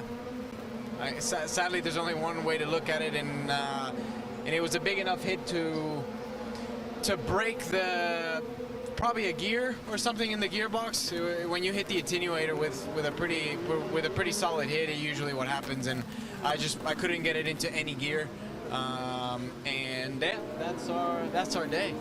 Thanks, Pato. Diff? Yeah, it hurts him in the championship big time, but we'll see. We'll do the points tally at the end of the day. I can give you an update now, but let's wait until the race is over. We've got 36, 35 and a bit laps to go here in the Big Machine Music City Grand Prix. The defending series champion, Alex Palou, leads the way over Scott McLaughlin by just under 3 seconds as Kirkwood gets Pagenaud.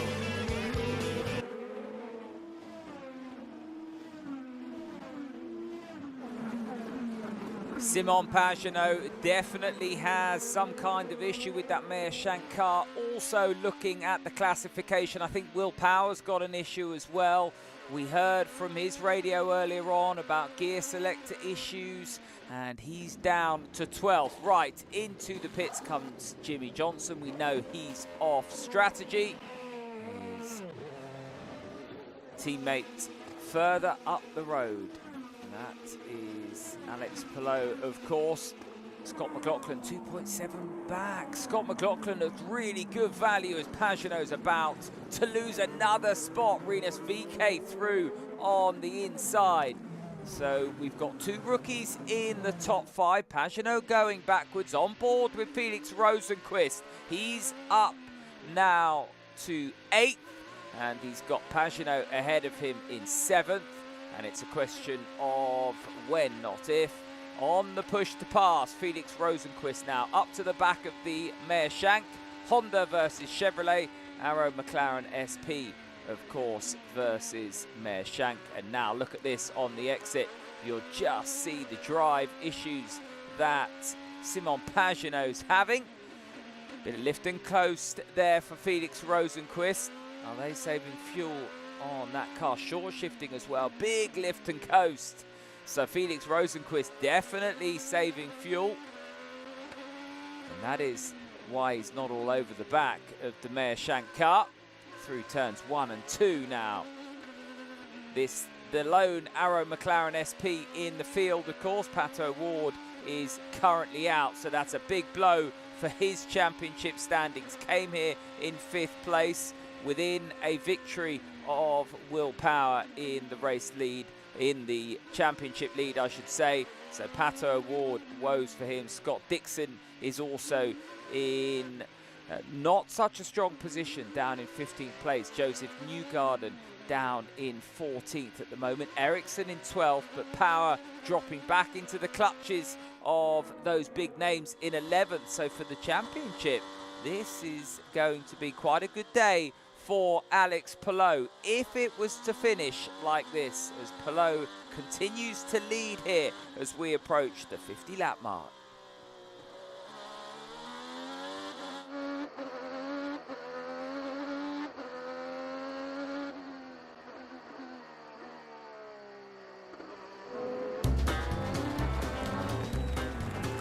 This week, in this special town that is all about music, has just been so appropriate. The IndyCar series is fun, it's fast, and it fits with Nashville, Tennessee just nicely for the 2nd year in a row. And thanks to Geico for showing us the town from high above. And there is just so much to see and do here in Nashville. Great crowd. They had to take shelter earlier because of a thunderstorm that rolled through, but now they're back, they're out, and they're enjoying it with 33 laps to go in this Big Machine Music City Grand Prix that is still being led by Alex Palou. As the pace picks up, they're into a nice rhythm now, but Scott McLaughlin has taken half a second out of Palou's lead. Guys, this is Colton Herta making a move on Christian Lundgaard for 9th. He's inside the top 10 after the issues that we saw him have right at the start of the race. He went down a lap at the beginning of the race, had to come in for the car to be adjusted, and then after nosing into the wall, had an incident with Dalton Kellett.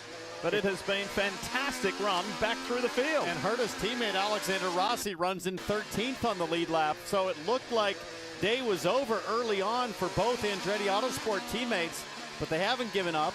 We know they have crazy fast race cars here, And we'll see how well Colton Herta can fight to the finish. Yeah, had it not been for Callum Ilott getting into the 27 on one of those restarts, he'd probably be right up there with Colton. They were running nose to tail at one point. And you look at the bottom left of your screen, that's who's on the move, presented by Big Machine. Colton in the Gamebridge Honda being the best, up 13. Dave? When I talked to Colton about the weekend he was having, he didn't go well in practice on Friday. He said, I really feel like this car would be super fast if we could just get this rear brake locking situation fixed. And they had it fixed for qualifying until he admitted he was a little over-aggressive going into this corner right here, which is heavy, heavy braking. So now you see it, even though he had to go to the back, got the car repaired, it's not damaged, and it's still very, very quick. Driver never lost confidence in this car. And he's making the car in front work very hard to keep him behind. Christian Lundgaard all sideways getting through turn 9, locking the brakes. Colton Herta on the push to pass, trying to make it happen. He really does need to clear both of these cars. Simon Pagenaud with his issues is letting the train go in front get away. Is Colton Herta on the inside of turn 1. That's how you get it done. Nicely done. He was patient but forceful and moves on through. And he should be able to make quick work of Simon Pagenaud. We know Pagenaud's been struggling, so if Colton can clear Pagenaud, he'll be going after Rosenquist for 7th, still with 30 laps to go. It's a push-to-pass conservation game at this point for Colton Herta. He's had to burn a lot to catch up to this group. And at this point, someone's got to start gambling. Who's going to make their last pit stop and put the rest of the field in that danger zone and have them make a decision? Do you take the cover and pit as well, or do you try to stretch it? Think about his dad, Brian, on the pit box. Is a master at strategy. Is it going to be the Gamebridge Honda with a huge result today? He's doing what Marcus Ericsson did a year ago. You want to be the last to pit, sorry, you want to be the first to pit last to make sure that you are not in the danger zone and essentially do exactly what Alex Palou had done to get that track position on the first round of stops. But if you pit too early, you got to save too much fuel, and on a track that can always give us a yellow at any time, Rinus VeeKay almost causes it, goes wide in the overshoot, but is able to continue. Now, he was having a good day up until that point. What happened to the Dutch driver? Christian Lundgaard, first one to dump in. Scott Dixon, Will Power. This puts the rest of the field in check. You cover. Do they come in right away now? Here's Kevin Lee. Kev? Several are coming in. We see Christian Lundgaard making his final stop. He got a quick call there, wanting to make sure it didn't go yellow likely. We're right on the opening edge of the window. Will Power also right in front of him. No movement yet in the NTT data team for the leader, Alex Palou. He's still out for now. He stalled. Oh no, there was a big delay leaving. We saw Will Power's hands go up in the air as he races Rinus VeeKay out of pit lane. I wonder what the issue was there, Kev. And Rinus going to get him on the L lap. We know we had the emergency mode issue with Will Power before. Perhaps there was an issue with him trying to find first gear. There's a neutral blockout on the car as we see Jimmy Johnson now fighting him into turn 4. And now decisions to be made from Palou and McLaughlin, Malukas, Grosjean. Gotta think they're gonna come to pit lane this time as we see the replay for the number 12 Verizon team. Right rear, and then trouble getting it into gear, and the caution is out. This is a huge break for the cars that have just pitted. Everything's going to change now. My goodness. So they were able to get the United Rentals Honda back out for Graham Rahal, but unfortunately, I'm stuck behind him. He's back in the wall. So there goes the 45 of Jack Harvey. And VeeKay. VeeKay's in the back of Graham Rahal. And guess who might cycle towards the front here? I think it's going to be Scott Dixon. Question is, are the pits, is the full course caution out? Yes, it is. Scott Dixon, Will Power, Christian Lundgaard. James, you said it. You want to make be the first to make your last stop. Here's what happened. And here's why. Graham Rahal just all by himself into turn 4. We know that Rinus VeeKay was fresh out of the pits on cold tires. Maybe not enough time to react to the 15 in the wall. You see both fronts lock up. Will Power was so lucky to avoid that. Wow, and Jimmy Johnson as well. But look at that blue and orange PNC car. That is Scott Dixon with an ear-to-ear smile. He knows what a massive stroke of luck he has just been dealt here as VeeKay, who had such a great day going, like Graham Rahal earlier, has to try to drag that front wing stuck under the race car all the way around to the pits. Don't go away, folks. This is going to get crazy.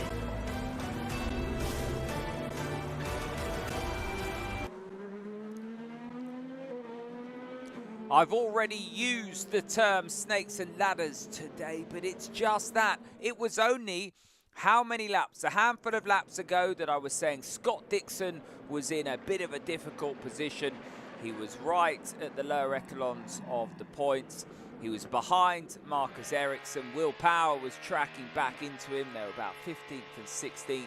And now, with the caution the way it is, those runners that just stopped, and they stopped, it was a knee-jerk reaction because they were right in the window. VK spun, and although he got going, the call was to come in. And that knee-jerk reaction, that call, might have just put them in a seriously strong position because they're going to filter to the front. When the pit lane opens, these drivers are going to stop. And Scott McLaughlin, again, Palou lucked in last time in terms of he got in a really good position. Scott McLaughlin was caught napping last time, and now he's been caught out again in second place. We think that's how it's going to play out. But this is going to be fascinating. We've still got a huge chunk of this race to go. We might get the final pit stops out the way. Then it'll be a race to the checkered flag. Who's it going to be at the top? We think, looking at the timing screens now, it'll be Dixon, Lundgaard and Power. It's going to be Dixon, Lundgaard and Power, I think, your top three. They're currently 12th, 13th and 14th on the track. And Palou, McLaughlin, Malukas, Grosjean, Kirkwood, Rosenqvist and Pagenaud, well, they're all going to have to stop this time around, and they're going to be, that's your top six, they're going to be compromised. Your top seven, sorry, they're going to be really, really compromised, just as we saw earlier on in the race. The situation that allowed Palou to filter to the front is now going to catch Palou out. And how typical is this for IndyCar? So difficult to predict. But pit lane will open soon as we head back.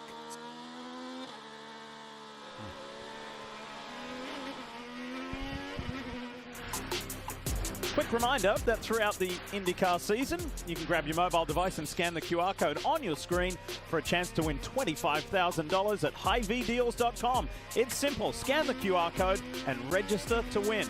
We say thanks to our friends at Hy-Vee.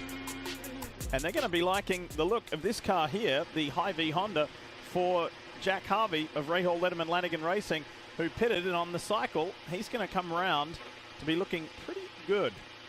As we welcome you back to the Big Machine Music City Grand Prix. 27 laps to go on what has been a caution-plagued race. What was a delayed start because of a thunderstorm earlier today. But now, as you can see, it's a beautiful evening here in Tennessee. 83 degrees as we get ready to go back to racing after an incident on track between Graham Rahal and Rinus VeeKay. Big attrition rate. Simona Di Silvestro out of this one. Dalton Kellett out. Pato O'Ward out. Devlin DiFrancesco. Takuma Sato. Graham Rahal. So 5 cautions for 54 laps. That's about 1 every 11 laps. So get ready. Hang on here.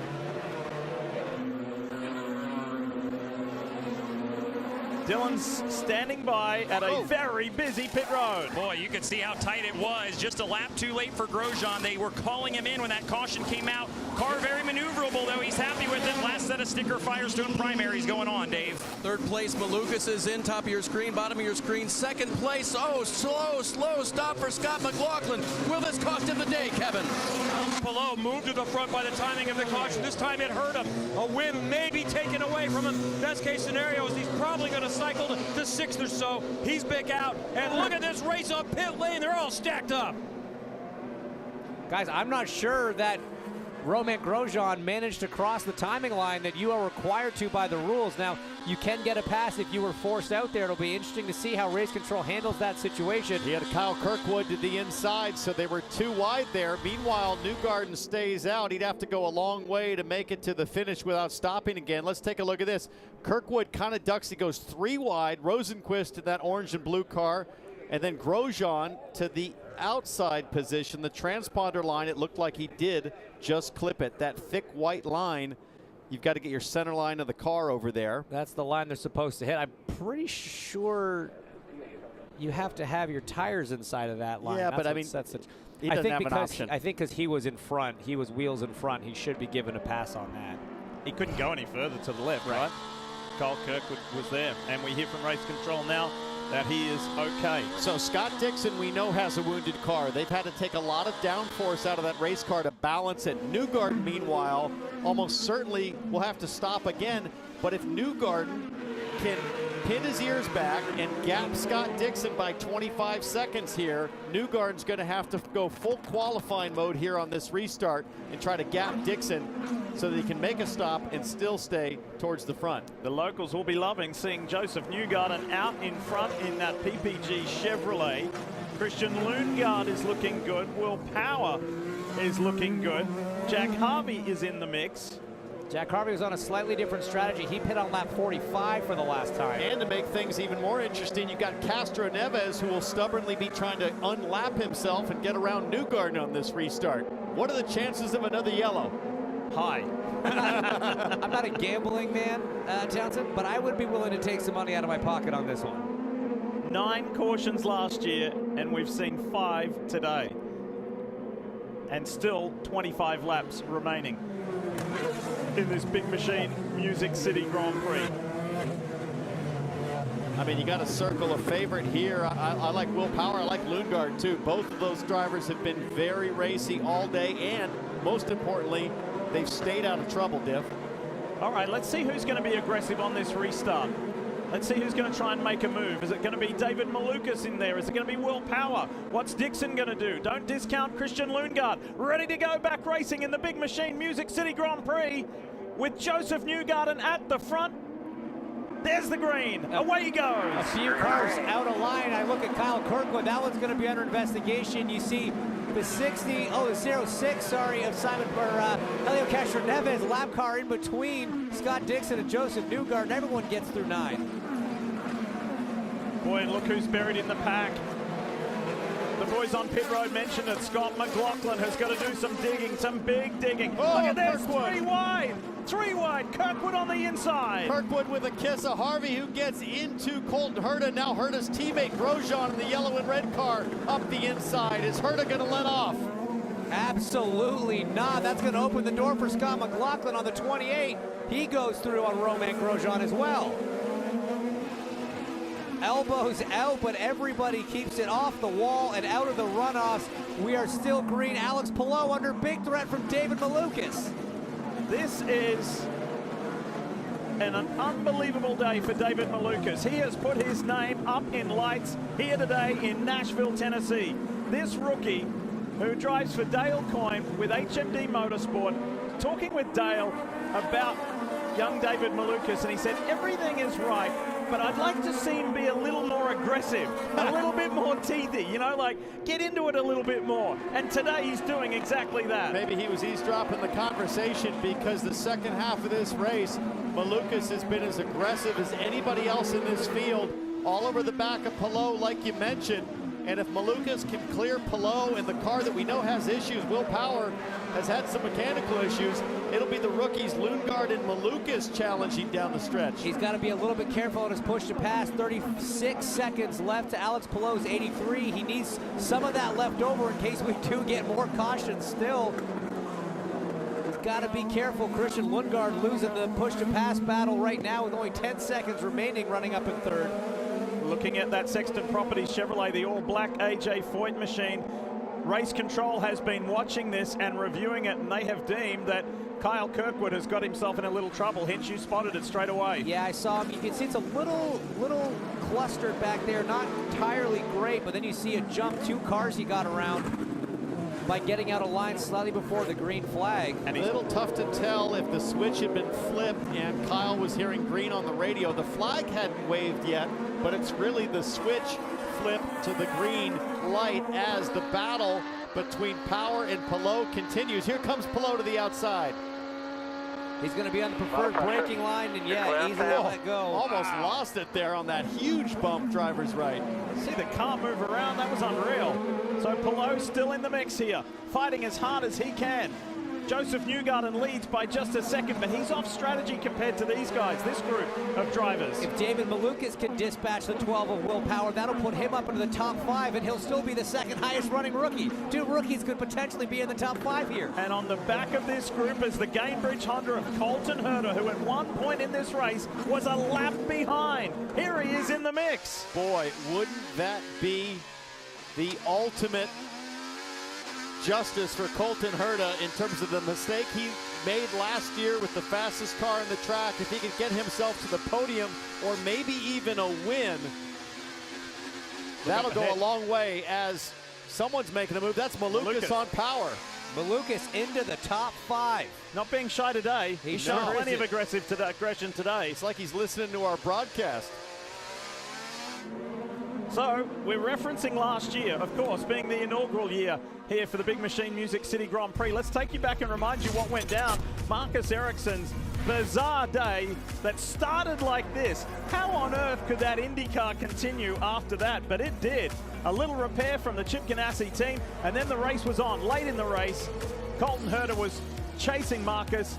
He went into the wall, and nobody could catch the sneaky Swede. And now his teammate Scott Dixon's almost on par to repeat that feat, being involved in an incident up in the air and come out with a win. And I'm just looking at the points as they run right now. Power's still leading by 7 over Newgarden, but Newgarden almost certainly going to have to make another stop, and he hasn't been able to gap Dixon. And so Dixon, 4th in the championship, only 24 points back. And when Newgarden pits, if Dixon wins, Dixon is absolutely in the championship battle. Remember the big storyline. We haven't said it recently, but now that we get into championship mode, remember what Dixon is trying to do. He can tie AJ Foyt as far as total championships won to be up there at the top with Supertex for the all-time championships won. I know Dave Burns is always scanning the radio on Joseph Newgarden, that number 2 car. I wonder what you hear, Dave. Here comes Colton Herta, meanwhile with Malukas. Herta passing for 5th position. Herta's in the top 5. From a lap down to the top 5 for Andretti Autosport. Somebody locked up there just ahead. No harm, no foul. That would have been Alex Palou putting a little tire smoke up in the air, but this guy, Colton Herta in the Gamebridge Honda, doing a phenomenal job. We talked about it at the top of the show, guys. He started at the back, had that problem, had to stay there, essentially cycle back to the back of the grid. He cut his way through the field last year after an untimely yellow. He is doing it again today. Just incredible performance from Colton Herta. Let's go back to Dave Burns. Dave, what do you hear on the 2? Are they talking fuel mileage, or are they trying to go as fast as they can? They have not said at this point, Townsend, they are, and I can't see how they can do 42 laps, even no matter how many yellows they might get toward the end. So right now, no mention. We'll keep our ear on it. So here is the race leader that Townsend and Dave were talking about. Joseph Newgarden in the PPG Chevy. Behind is Scott Dixon. And then go to Christian Lundgaard. There he is there in the orange and white Shield Cleansers car. Colton Herta told us earlier that a win does a lot for you, but the win does a lot for the organization that you race for. In all assets of a race weekend, how you work on the car, how you prep the car, everybody's got a little extra energy and pep in their step, so to speak. Could this guy go from scoring his first career podium a week ago to going back-to-back, podiums, and got his career best starting spot? Absolutely. He has been confident. He has been decisive with his moves today. As we go back and see a replay, Will Power leading as Palou has left front wing damage from that contact. That'll make it difficult for Palou to be strong down the finish. That's an unforced error from Alex Palou. There was no movement from the 12. He just drove right into the back of him. I mean, it doesn't take much. These wings can be so sensitive sometimes, but you can see it flapping right in front of his left front tire there. That is definitely costing him downforce on the front of the car and performance, Townsend. No doubt. If that left front wing comes any looser and gets under the front tire, like what we saw with Graham Rahal, could be a disaster for Palou, so he's got to hang on here. Guys, he had the fastest lap on track last time around, so I'm just going to stop talking. Newgarden, we think, is going to have to pit again. Dixon, we know, has damage to his car. Palou has damage to his car. Herta's had damage to his car. Christian Lundgaard has the cleanest, best race car left after this battle on the streets of Nashville. He struggled a bit in that middle stint, lost some positions on one of those restarts, but an early pit stop put him in the catbird seat to cycle through to the front, and he is absolutely delivering second week in a row in contention for a podium. And at 21, he is mature beyond his years. There's not a lot of peaks and valleys with his emotion. So you always use the word temperament, Townsend, and he has a very balanced temperament. And you saw it yesterday with his qualifying performance. Career best qualifying for Lundgaard in third, and there was no wild celebration. It's what he expects. It's what he's programmed to expect, I think, in the way that he's approached his racing, in that they've done the work. They showed the pace at Indy. He didn't have experience at this racetrack, but he learned it super quick in one practice session on Friday. And it's, I think, a sweet coincidence that with OAR, the band in the Music City Grand Prix on his race car, and that Shield Cleansers, that orange and white, they've got a lot of guests here this weekend. The magic could all come together at the right time. All right, let's go through the field, presented by Axe, and we kick it off with Dave Burns. Dave? Let's look at the leader right now, Lee, because he is, as they run, the leader in the championship. Joseph Newgarden now by 1 point over Will Power as they run. Told me that they were certainly still in the championship here. Came in 32 points down, but believed that they could do something. Here's the problem. His year has been lots of wins, 4 of them, but some very bad finishes. That's why he's not further out ahead. And the problem today, of course, is can he go to the end? To collect the bucket of points that would keep him in this position, he's got to go 42 laps on a tank of fuel, Kevin. Dave, let's make it a championship theme through the field and go to second in the championship. And literally 2 minutes ago, points as they run, Will Power was leading the championship, but he is dropping like a rock in this stint.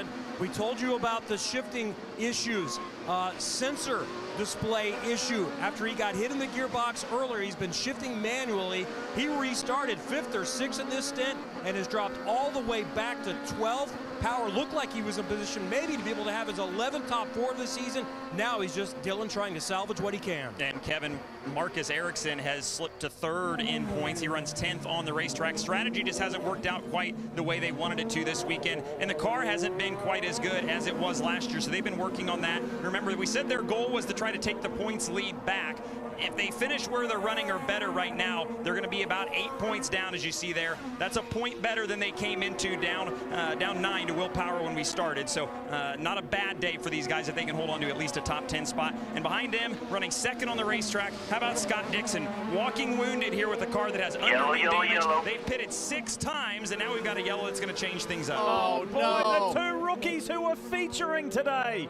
These guys had such a magical run going. What has happened between David Malukas and Kyle Kirkwood? You know, I nearly said it earlier, and I'm glad the words didn't come out of my mouth. I was going to say, no matter what happens and how the result ends up for David Malukas, this is a career day for him, a season highlight. So devastating to see him and Kyle Kirkwood, who also is having a great race and desperately needed a good result in the tire wall. This is just so unfortunate. And that'll be the 7th DNF for Kirkwood this season as he climbs out. AMR safety team trying to help David Malukas climb out as well. Kirkwood's car is wedged pretty well under the side of Malukas into the tires there. That's down in turn 9, that heavy brake zone after the 2nd run over the bridge. I'll tell you who loves this is Joseph Newgarden. You bet. Yes, absolutely. Well, I don't know, because if it helps him get green, there, yes. He was working on a pretty good gap. He just did a 1 minute 15 last lap. He just hit the 3rd fastest lap of the race. Unless this is a really long yellow, it's great for Newgarden if it is. If it's not a long yellow, then he probably wanted it to stay green to get the gap as Dale Coyne looks on and just can't believe the outcome here. Both of his cars are out. So Kirkwood goes for the move on the inside. Oof. How do you read that one, Hinch? Gonna need to see it a couple times. I mean, it's a late move, there's no doubt about it, but he was there-ish I mean, the deal all day long is you've got to get level. You got to get shoulder to shoulder to get the outside driver to back off. Kirkwood was 70%. I don't think you can say shoulder to shoulder at that point. At that point in the corner, Malukas is already turning in. He's committed. His eyes are looking forward at the apex. You can't check your mirror by that point. So, yeah, you probably have to weight that a little bit more towards the 14. Those cars, man, they are really jammed into one another. So although it has ended like this for David Malukas and Kyle Kirkwood, we will remember today. We will remember the run that both of them had. Absolutely. And you bet. And for the Rookie of the Year battle, I mean, Lundgaard just got a huge chunk of breathing room. I mean, yeah, Malukas was doing an incredible job keeping Lundgaard honest by running up in the top 5. But now, if things were to finish as they run, Lundgaard going to open a tremendous gap with only a handful of races to go.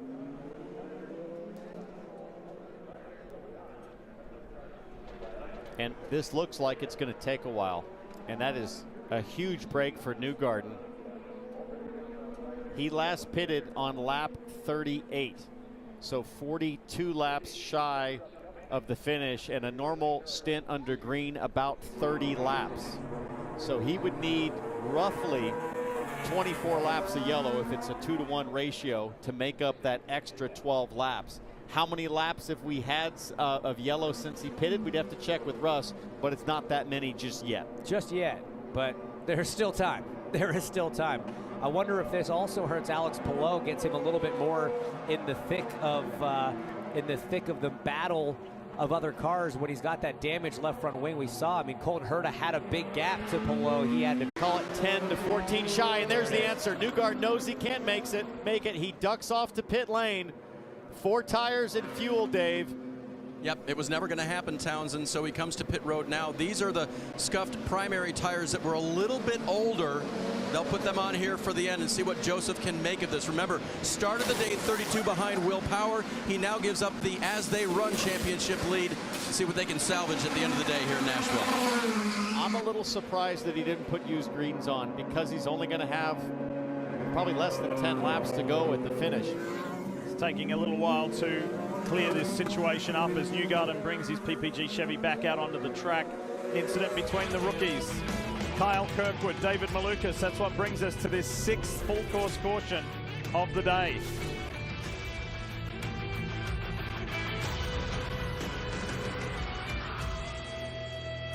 Well, I'm going to put that on Kyle Kirkwood. I don't think he was going to make the corner there. It's a tricky part of the circuit to make that move stick, and David Malukas was having such a wonderful race, and yeah, I think he's a bit of an innocent victim there. I think that was a really late lunge. Yes, he did get up the inside, but would he have got the car slowed and rotated? I'm not sure. Where does David Malukas go? Well, he can't just disappear.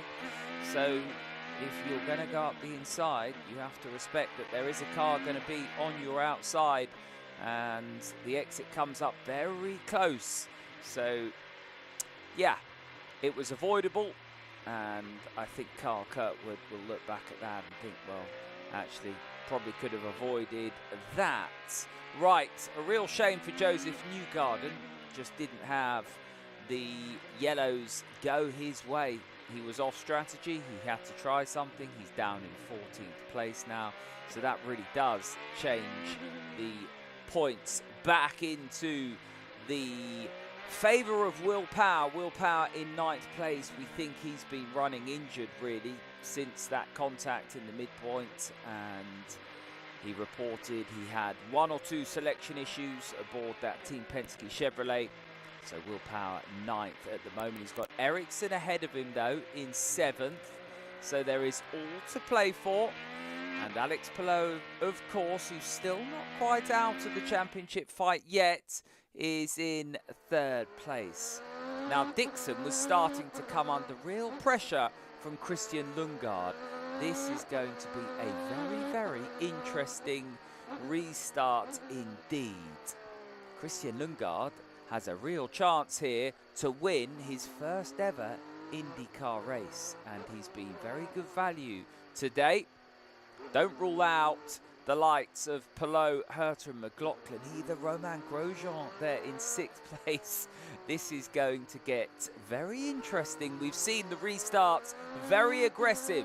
Plenty of knees and elbows out in every single one of the restarts we've had today. And I don't expect this one to be any different, because there's drivers here who want to win this race. And we're going to have about 12 laps or just under to go when we do go. Whether it's to see your favorite artist or just hang out. And one of those is All Red. Inspired by Blake Shelton's song. Blake has an ownership stake in it. And as you may remember, Blake was one of the artists who performed recently at that amazing doubleheader weekend put on by Hy-Vee at Iowa Speedway. Again, if you've never been here, put it on your list. It's been fun, hasn't it? It has. As we continue under caution, number 6 in 68 laps. That 1 every 11 laps, James, is about right on target. Yeah, it really is Not unfortunate. sure that was a goal, yeah, but it was trending that way earlier on, and seems like that's about all everybody can be patient for, is about 10, 11 laps. So Colton Herta could give us an amazing story in the Gainbridge Honda, couldn't he? We've mentioned it before, being a lap down early in the race. He had an incident with Dalton Kellett and got nudged into the wall. That damaged the front of his Gainbridge Honda. He had to bring it in, had to get repair, then work himself back onto the lead lap, then work himself through this field. Herta could podium today. And check this out. You got Dixon, car's wounded. Palou, car's wounded. Lundgaard 10 seconds of push to pass. Herta has 16. The 6-second advantage for Herta could factor in these final laps. Late in last year's race, the man sitting beside us was wrestling this guy as his teammate, and he was able to put moves, Hinch, on you, on Rossi, on Dick. Did he put one on Dixon? He was very effective in his passing. Why'd you let him do that? I trust, man, let him do anything. What's so fascinating about watching Colton Herta as his teammate last year, and then from my new position up here in the booth this year, yes, he's a fast racing driver. He can set down a good lap time, but a lot of drivers in this series can do a lap time. What Colton Herta is so incredible at is following closely to set up that pass. He gets these passes done not because he's doing these crazy lunges from 30 car lengths back. It's not that he's spectacular in that sense, but his ability to get close to cars and set up those easy passes is incredible. Kevin. Christian Lundgaard, the 21-year-old rookie, finished second at Indianapolis last week. Rico Nault is his strategist on the stand. Can he do one better this week? Does he have anything for the all-time legend Scott Dixon? Well, it's going to be hard to beat Scotty, and Palou's looking really strong as well. We're going to do our best. You know, Lundgaard's been doing an excellent job in the Shield Cleaners Honda. See what we can get out of it. A lot of people, though, are telling the drivers, hey, Dixon's car might be a little bit wounded. You might be able to pounce. Rico's been around a long time, and he's seen a lot, and they like the look of this kid that they've got at Rahal, Letterman, Lanigan. There he is, sitting second. Just think about that. He sits behind a 6-time champ. He sits ahead of the defending series champion at just 21. He's mixing it up with the big dogs of IndyCar. And I'll promise you that Scott Dixon thinking race win, but more importantly, he's thinking points. Right now, Dixon just 9 out of the championship lead. That'll factor into Dixon's decision-making as he rounds the corner and comes to the bridge. Let's not forget about the 2 guys who started on the front row either, Scott McLaughlin and Romain Grosjean. They're not out of this. They're in the mix. With 11 laps to go, let's go here in Nashville, Tennessee, to see if we can finish off this big machine Music City Grand Prix. There's the green. Here we go. It was a great lineup and a late green flag, but a great jump from Scott Dixon out front. Big moves, McLaughlin on Herta. A lot of wheel checking going on. Grosjean goes off the back of his teammate Colton Herta. Rossi's in the mix. Tire pressures. Ericsson on the inside of Herta now. Grosjean's going to get him down into turn 11. Does he have maybe a bit of a problem? Oh, and Grosjean goes for another one. Marcus Ericsson. Great move, and then Herta's able to pay it back on Ericsson. Somebody said tire pressures. I'm guessing somebody might have a tire going down. Is that Ericsson? Does Rossi have it? so much side-by-side contact that's happened in the last few corners, it's tough to know. Great move from Romain Grosjean to get himself into the top 5. You see that damage on the front of Alex Palou's car. He's going to be Romain's next victim. But all clean up front for Scott Dixon. They have 10 laps to settle in here, study each other, and try to make something happen. Here comes Newgarden. On his teammate, and Harvey lines up for a shot as well. Power unable to respond, unable to do anything about that. He had to let Pagenaud go around too. That was difficult as Joseph Newgarden all over the back of Marcus Ericsson. He's got a problem. Ericsson has no drive as he falls way back. Emergency mode. And this will have huge championship implications for Ericsson. And look at who's getting racy on the bridge. Jimmy Johnson and Rinus VeeKay. Felix Rosenqvist lining up Will Power now into turn 9. I wonder if maybe somebody got into the back of Marcus Ericsson and has a gear selection problem like we've seen so many times today. That's what it was, Hinch. Yes, that's exactly it. This is a monster day as far as championship points for Scott Dixon. He came into this race 38 points behind and in 4th place. If he stays where he is and wins this Nashville street race, he's going to go to 2nd in the championship and only 6 points out of the lead. But he's got a young Danish driver who's not going to let him have it easily. Lundgaard has the pace, Hinch. Here comes Lundgaard to the bridge as Dixon stretches things out. Dixon 55 seconds. Lundgaard only 7 of push to pass. I was going to say he's got the pace, but he does not have the advantage on push to pass as Romain Grosjean tries to line up Alex Palou, and Colton Herta still in the fight for a top 5. Grosjean's got plenty left. He's got 74 seconds, and so too does Scott McLaughlin. McLaughlin's got 69 seconds left. McLaughlin's been the quietest driver at the front these last 20 laps. He's the one that started on pole today, but he's been patient, keeping his race car clean and maybe giving himself a shot at the very end of this thing. Yeah, he still has more than enough time and more than enough push to pass to get himself into the conversation for this win. So dominant all weekend, got shuffled back in the pit cycles, but the number 3 is absolutely on a tear. Was aggressive on the restart. He knew he had to get a couple of moves done very quickly, very efficiently, and now he's as close to Lundgaard as he's been. I think Scott Dixon's hurting a little bit, even though he's got that push to pass advantage. He does. We know he has damage on the under tray at the back of his car. We know that his team took front downforce out to compensate. So overall, Dixon has way less downforce than he'd want around here. And Scott McLaughlin knows through his team that Christian Lundgaard only has 1 usable hit of push to pass left. Diff, the other thing that really helps Joseph Newgarden here is the slow Scott Dixon. It stacks up the field and gives Newgarden a chance, who runs 8th right now, to maybe pounce for a few more positions with 8 to go. It's 2 Hondas leading a Chevy. Scott Dixon of Chip Ganassi Racing, Christian Lundgaard of Rahal Letterman Lanigan Racing, and then Team Penske's Jimmy Johnson. He had a big crash here last year, and he's had one this year. Guys, 8 laps to go with the yellow flag coming out. This should be a pretty quick one for a 1-car incident. This is going to make a short dash to the finish. Middle of the road. Looks like a lot of contact as Eric Cowden, the race engineer, has his head in his hands. Car is destroyed. That must be a pretty big impact. Something went wrong coming around through those bumps. Oh boy. You know, we've talked a couple times this year about Jimmy Johnson's proficiency with having moments and spins on track, but not getting into anything in that part of the racetrack. That's just not an option. Big contact with the wall, unfortunately, for the 48. Remember the big one he had last year in morning warm-up? Yeah. That was scary. We haven't seen the replay of this one yet. That was in turn 9 coming off the bridge. This is turn 4 coming off the bridge, the 2 highest speed sections of the racetrack. Let's see what happened. Listen.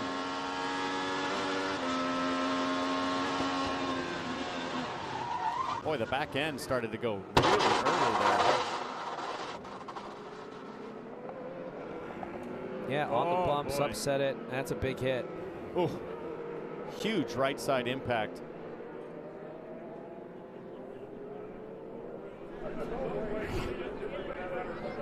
What a shame. Jimmy was having a pretty decent day. And it's ended in spectacular style. You know what else is going to be spectacular? When they rescue the Carvana Honda, clear the track and clean the track. This restart's going to be wild. It is going to be wild. I mean, Dixon with 47 remaining. McLaughlin 53 seconds. Grosjean, who's looked really racy these last few laps, in the best shape with 68 seconds. Guys, Herta and Rossi are 6th and 7th right now. What an incredible comeback from the two Andretti Autosport drivers, trying to get up there with all three in a row, 5, 6, 7. Grosjean, Herta, and Rossi. Great performance from all three of these guys right now.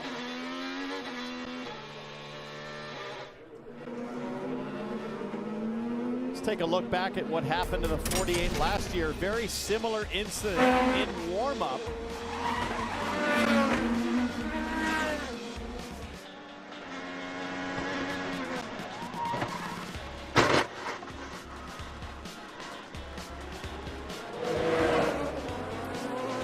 And James, remind me, was that turn 4 also? I don't think it was 9. It was the exact same corner, the exact same crash.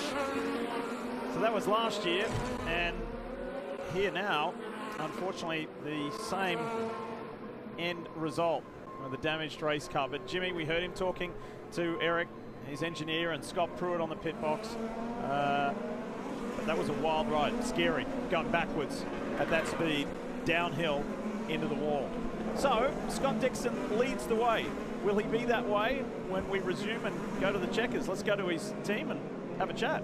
It's chat with Mike Hull, who calls the shots for Scott Dixon. And I know it's a busy time, Mike, but can you believe your good fortune in the strategy you guys called that Scott was able to get back to the front again? Well, all of us account holders at PNC are happy about this today. Yeah, we're happy to be running today where we are, and Scott's certainly capable of doing that. We created some misfortune there in qualifying, but I think we're racing where we should be today, and let's face it, he knows how to do it. He absolutely does. He's one of the best, and that's why he's won 6 championships. We'll see if the Iceman can hold on for another win here in Nashville. Kyle Moyer calls strategy for Scott McLaughlin. Looks like he's okay on push to pass versus the front there, and while others have been coming back from not such good days, your guy's just been kind of sitting around there. Is he ready to pounce? Yeah, I mean, we were back there 15th at one time, and he's passed 12 cars. We just got 2 more to pass here, so no, I mean, the car's great. The Dex Image car's been great all weekend, you know, the pull, everything. You know, the Chevy Power's been great, fuel mileage. So, you know, the yellows just didn't play in our way, so we got pushed back a little bit. But, you know, we definitely got a car that's well capable of winning this thing. We just need more laps. Hopefully we'll get a couple here to do something. His restarts have been fantastic. All right, Scott's made it exciting for us, guys. Do you think he'll need another wheel bang or two to make this happen? Well, I tell you what he wants to do. He wants to give his mum and dad a great send-off. They've been here since before the Indy 500 in the US, that is, and touring around and traveling around and getting to know new people, enjoying the IndyCar family, and just being with their son and daughter-in-law. So it's home time tomorrow for the McLaughlins. They head back to New Zealand after just a fun few months here in the States. They would love to see their son win again. Well, he's been gentleman Scott today. I mean, probably the cleanest driver of the field. He hasn't been as aggressive as some of the others, but I know it's in there. And with a win on the line, how does he handle the rookie in front, Christian Lundgaard, and the master, Scott Dixon, up front? Working their way back to the restart. Coming green this time by. Now remember, the restart zone is on the other side of this bridge going back towards turn 9, but the finish line is after turn 11 in front of the pit straight here. So they'll get that and 4 to go. Push to pass doesn't become active until they get to the finish line. So Dixon will have the benefit of no push to pass for McLaughlin or anybody else behind him, Lundgaard, until they get to the finish line by the stadium. Expect some fireworks from this guy. Romain Grosjean is not going to hang around. He pulled off some pretty good passes on the last restart. So too did McLaughlin. The two guys who started on the front row, they're going to be looking to do more of the same. What can the rookie do to keep McLaughlin behind? What can the master up front do to keep everybody behind? We're ready to go racing with just 5 laps to go, and Dixon blasts away. Dixon didn't hang about. Oh, Rossi does not want to let Newgarden by, but Newgarden's going to be able to force his way. Look at Newgarden pass 3 cars in 1 corner. Oh, and Grosjean is in the wall. He didn't get all the way past Romain Grosjean, and contact sends the 28 into the wall. That is devastating. Driver. And then it's me, right? And then it's me. And is Newgarden's car okay? It doesn't matter. All he's going to have to do is go around under caution for a few more laps. I'm not sure we'll get this one going in time. Maybe it'll be they cleaned up the last one. Was a huge shunt with Jimmy Johnson. That was with 7 to go. That was pretty quick, yeah. Let's see. AMR safety team on the scene. Out comes Grosjean. Now's the time to hustle. Get that hook in. Drag that thing off the track. Joseph Newgarden got a great jump. Alexander Rossi and him running into each other a bit, and he launched from behind the 27, trying to go by the 26 and 28 all in one go. He was there, James. He was all the way up alongside Grosjean. I just can't tell what happened after that. Here we go. Let's see this angle. I don't know. I think the 2 went in with a little bit too much speed. You know, there's no way Romain saw him coming. He was 3 cars back when Romain turned in. Look left. Oh man, he was there. He was there, but he moved into him. You know, I don't think Joseph kept it tight enough. I mean, where could Grosjean go at that point? It's Nashville, though. It's Joe New's house. That's well, okay. No, I mean, listen. And the red flag flies down. There you go. Sorry to interrupt. There we go. And more problems for Marcus Ericsson in the number 8 Husky Chocolate Machine. We saw the gear selection issues he's had. It looks like it's stuck in gear right now. Well, after 1 year of doing something, you can't say that you know an event or you know the characteristics of it. After 2 years, you can say that we do understand this race because it's lots of cautions, and Grosjean's waiting to get a look at Newgarden.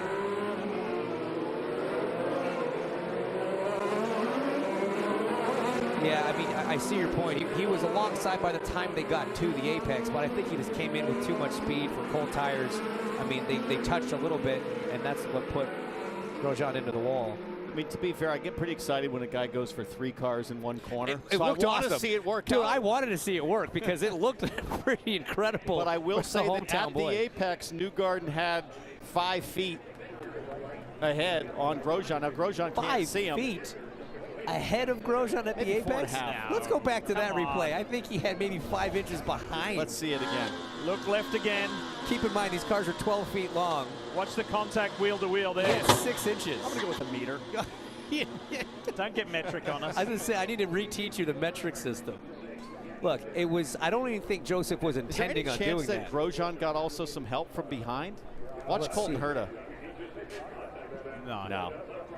There's the wheel-to-wheel contact right there. I mean, yeah, again, the move's solid in theory, but you got to think there's all this dust actually on the outside of turn 9 from the Kyle Kirkwood, David Malukas thing. So that doesn't help Grosjean at all. The 28, yeah, loses whatever grip it had there. So you're saying Newgarden left him enough room except for the kitty litter?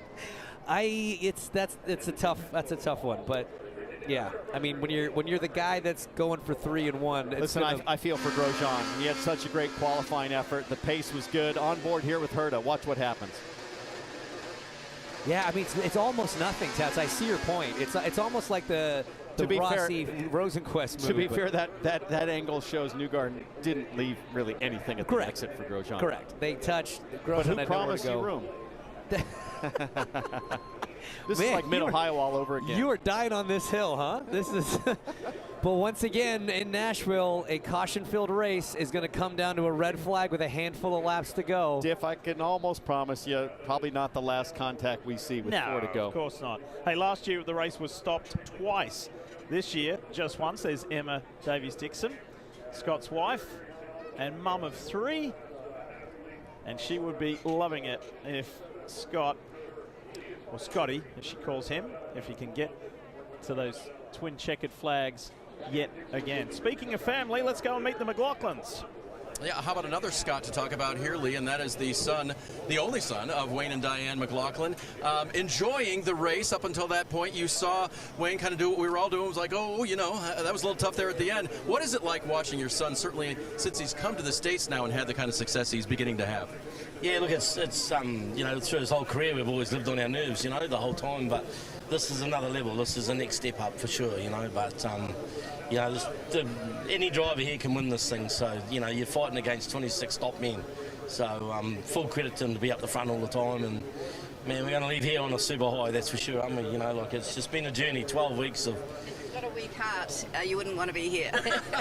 Well, speaking of your heart, how have you enjoyed the States, Diane, and would you like to come back and spend a few weeks next summer? Absolutely. We've had a great 3 months, but it's time to head home now, and we're looking forward to getting home. Now, Scott told me a little story, Wayne, about you didn't want to rent a car. You wanted to buy a truck. and that the truck may actually go back to New Zealand when this is all over? Yeah, left yesterday. So we did 6,200 miles driving around America in the 12 weeks, and yeah, we bought a truck and It's a pickup truck. And, Yeah, right. You love trucks? Yeah, I love pickup trucks, and it's gone back. It left yesterday, so it'll just be the same if we don't get home quick enough. So yeah, it's been a great journey. Love the US. You know, it's just been Team Penske, man. These guys so professional. We leave here with a different respect for the sport and for the team, and just know that he's in the best hands. You know, there's a saying, Penske perfect, and let me tell you, it's Penske perfect. Yeah. It will be Penske perfect for you guys if he can win. Diane, I have to ask you, racing moms handle things a lot of different ways. I see a bit of a water bottle top mover there. Do you have something that you do when you're getting a little nervous toward the end of the races? I say a little prayer. That's what I do. Definitely. I think that's the right way to go. Put it in the higher power hands and see what happens from there. Scott McLaughlin running well today. His parents here for the final week and set to go home, hopefully with another victory in hand. He gets to sit there. Thanks for that, Dave. He gets to sit there and contemplate what this next restart looks like with the laps dwindling. While the cleanup continues, not only for Romain Grosjean's DHL Honda, but for Marcus Ericsson. And just think about the championship implications for Pato O'Ward, for Marcus Ericsson. On the flip side, the positive for Scott Dixon, who's at this stage can rocket his way into second place. And Joseph Newgarden at the moment just 23 points out, as the AMR safety team help the wounded Husky Chocolate Honda. And we will come back and hopefully see this thing get fired up so we can roar our way towards the finish and see who wins this second Big Machine Music City Grand Prix.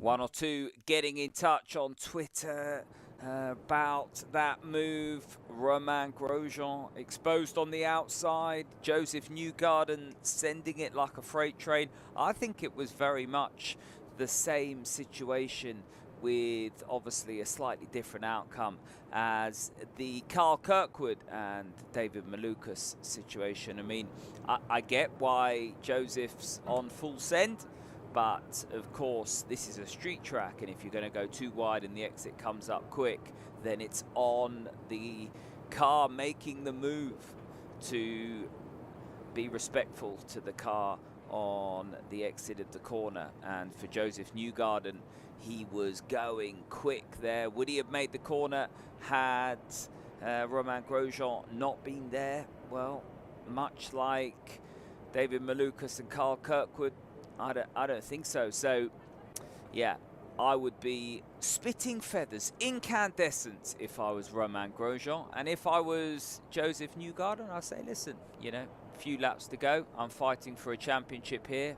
Been dealt a hard blow at Iowa, and this is what it takes to win races. Well, that'll rumble into the steward's office later on, I'm sure. We're about to go back to green flag racing. Let's get this race back underway.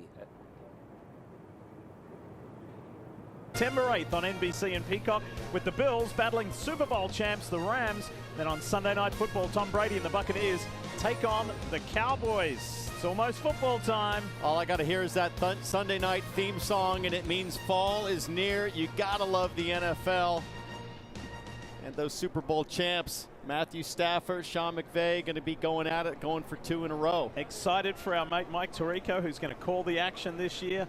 Sunday Night Football, biggest show in television, and he's excited. He is jacked. As we welcome you back to the Big Machine Music City Grand Prix. We are under a stoppage at the moment to get things cleaned up. Not only Romain Grosjean's car, but Marcus Ericsson, and I do believe he may be out of the race at this stage. Kevin? Couple of updates. I want you to keep an eye on Felix Rosenqvist when we restart again. He came in and took sticker alternates, so those are basically fresh tires with a half a lap on him, and he picked up 4 spots there in a few corners on that restart. So Rosenqvist might move a few forward. He's got much better Firestone tire life than everyone else. Also want to check in on Alexander Rossi with Brian Barnhart on his stand. It's been an eventful day from a lap down, back up in the top 5. Now tell me what's going on in the foot box for Alex. I've heard him talking about some problems finding the brake pedal. Yeah, I think we got some debris from one of the earlier incidents got in there, and we got something in the foot box that's getting underneath his feet every now and then and causing him some problems. Going to hang on here for this last restart and give it our best. All right, we'll see what happens.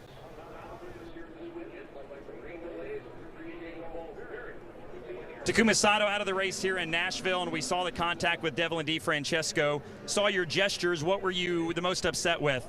It was just a disappointment. As I always pray fair, for that circumstance. He complained me I closed the door, but look at his, onboard the behind car, that he was 3 feet away. And secondly, he complained that he got hit. He wasn't. And I just complained me just closed the door. I mean, it was just impossible, everybody go along in the side by side, and should be fair with that, but he didn't. So it was just a disappointment. Thank you, Takuma. What do you think? I need to see that behind camera replay. I think it was Jack Harvey's camera. I'm more interested to find out where race control nets out on this Newgarden review with Grosjean. We've had the debate. It's been 7-8 minutes now. Okay. They can't decide either. So that's what we see. But with the replay with Sato and DeFrancesco, I didn't really see enough to be able to say from that angle. Let's ride on board again. Sato to the outside, that purple and white car. Yeah, I mean, you could try to argue Dev was a foot off the wall there, but it's not like he was a car width off the wall. But one thing we have seen so far today is wheel-to-wheel contact, and they sort of hook up and run off together. We've seen that 2 or 3 times as the action's starting to get busy with this red flag, and teams are getting ready to refire race cars. And let's have a listen to some communication within the 3 team of Scott McLaughlin. Proud of you guys, regardless. This is the best race car I've ever had in my life, so thank you. No worries, bud. This has been a movie to watch. You're crushing it out there. This red flag's a good thing for us right now. Best race car he's ever driven. The team are enjoying watching what he has been doing with it. Remember what he did at the beginning of this year when he was on pole position, drove it to victory lane for his first career IndyCar victory on the streets of St. Petersburg. Started on the pole position today. And you got to think, that was a dominating performance from pole, dominating performance in Texas from, I think, second on the grid. And he's saying this is still a better car yet. So, I mean, this is far from over with only a handful of laps to go as the cars roll. And we come around, I imagine they'll do 1 pace lap and then come around for the green. And put setup aside for a second, because with only 3 laps to go and the sun obviously dropping as you see the track get dark, the temperatures are down now. I don't care how good your setup is. This is almost like a rain race to the finish with cold, dirty Firestones and just a couple of laps to shoot it out. It's all about getting up in the seat and getting clever with your racecraft, because there's just not enough laps for good setup to play out. All right, let's hear from Brian Herter with Dave. It's been an amazing roll from the back up to 6th place now, Brian. How much pace, how much tire does he have to get a couple more spots? I don't know if any of that stuff matters. This place is crazy. We got 11 cars left front, and we're one of them. We hope we are 2 laps from now. All right, we'll see. I think Dad's a bit nervous here. Yeah, well, rightly so. It's been, these restarts have been pretty crazy. So let's see if we can get to the finish cleanly. 1 restart, 1 finish. Here we go. Cars are rolling. This is going to be quite the experience, this race to home. It's going to be like Grand Theft Auto, the reality show. And it's raced that way all day long. And James, we debated the 2 and the 28, Grosjean and Newgarden, and we get the update from race control, no action. I think that's consistent with what we've seen. Okay. I think, I do think you gotta lay more on Joseph on that one in terms of the needle of responsibility. But if you think back to Toronto, Alexander Rossi and Felix Rosenqvist in turn 3, very similar situation. 1 car ended up out, the other car carried on. There was no penalty applied there. So if that's what they're going to call in Toronto, I like the consistency. One thing's for sure, Lee, it didn't come quickly, the decision. They had to study and consider it closely, so it wasn't an easy call. Absolutely devastation, though, for Grosjean. You got a feel for him. He drove great all day, qualified well, had good race pace, and he's going to come away from this thing with a 15th place finish and feeling empty-handed. Last year was a big source of frustration for Joseph Newgarden at his home event, being the face of the event. and it just didn't work out. He had a pretty miserable day. So this, he's been able to turn it around. Can he go on the podium at his home race? So we'll get the green out of turn 8 here down towards turn 9, and then we'll get the white flag on the start-finish straight. So essentially just a lap and a half sprint to the finish, guys. And the push to pass will be active once they get to the start-finish line to take the white flag. So it'll be one pure lap of push to pass as Scott Dixon warms his tires. McLaughlin has enough for a full lap of push to pass if he wants. Couple of Kiwis at the front of this field. This is how McLaughlin followed Dixon home for that 1-2 in Texas. First time ever that two New Zealanders had finished first and second in IndyCar. Let's go! Look at Palou in the blue NTT data car on the inside of Lundgaard. An expert jump from Alex Palou to take that third position, and here comes Rossi and Herta muscling their way past the rookie Lundgaard. I'm getting so nervous watching all those cars drive through all the kitty litter on the exit of turn 9 here, but great job from Alexander Rossi and Colin Herta, both around Christian Lundgaard. He got by Newgarden with those fresh tires. Looked like Rosenqvist almost got into the back of Lundgaard as there's side-by-side contact. I think that's Will Power and maybe Castroneves or Pagano back there going wheel to wheel. 1 to go. You saw the white flag. They're on their way home. Less than 2 miles. 1 to go. Which New Zealander's going to do it? Is it Scott Dixon or Scott McLaughlin? They'll both be on the push to pass. They have plenty to burn. Scott Dixon got the advantage down into turn 4. There'll be no passing from here through at least turn 7. Maybe Scott McLaughlin could be brave into 8, but it's all going to be down into turn 9, Townsend. What kind of jump can Scott McLaughlin get off of this corner? The right-hander, how early can he get to power? He's had the best power down all weekend. A good, not great jump for McLaughlin, but he's in the draft, If. This is it. This is the opportunity for McLaughlin. Here he comes on the Chip Ganassi racer. Is he close enough? How big will he send it? Can he? He's too far back. You can still do it into turn 11 if you're close enough. He's not really thinking championship. He's thinking race win. Scott Dixon's the one that's got a benefit here from the points. The PNC Bank Honda, it was a Ganassi victory last year. Will it be a Ganassi victory this year? After having such an eventful start to the race, McLaughlin tries to drag race Dixon and can't do it. Scott Dixon wins the Big Machine Music City Grand Prix. Holy smokes, well done, guys. Man, that was fun. Elation all around on the 9 stand.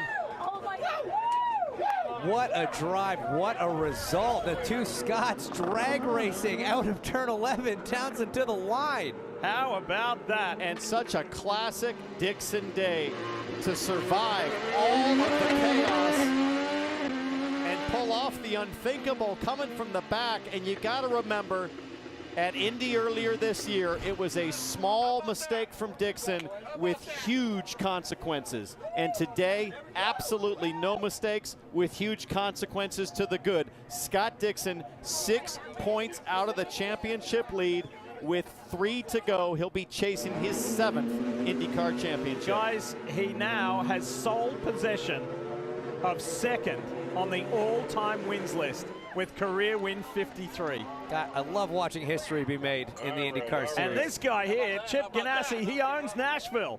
His drivers have won the only 2 races. It was a rough finish for Christian Lundgaard. He got sent down through the pack to 8th place. Wow.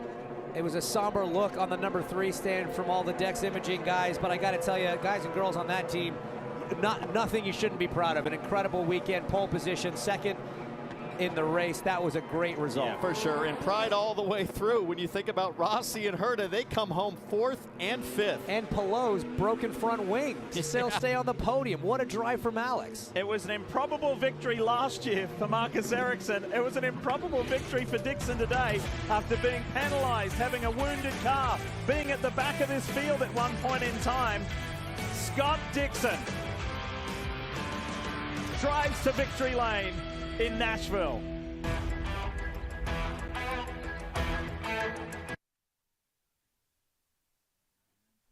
He qualified 14th. He wasn't happy with that, but Scott Dixon, his 2nd win of this 2022 campaign, and he's coming on strong when it counts, because his first win at the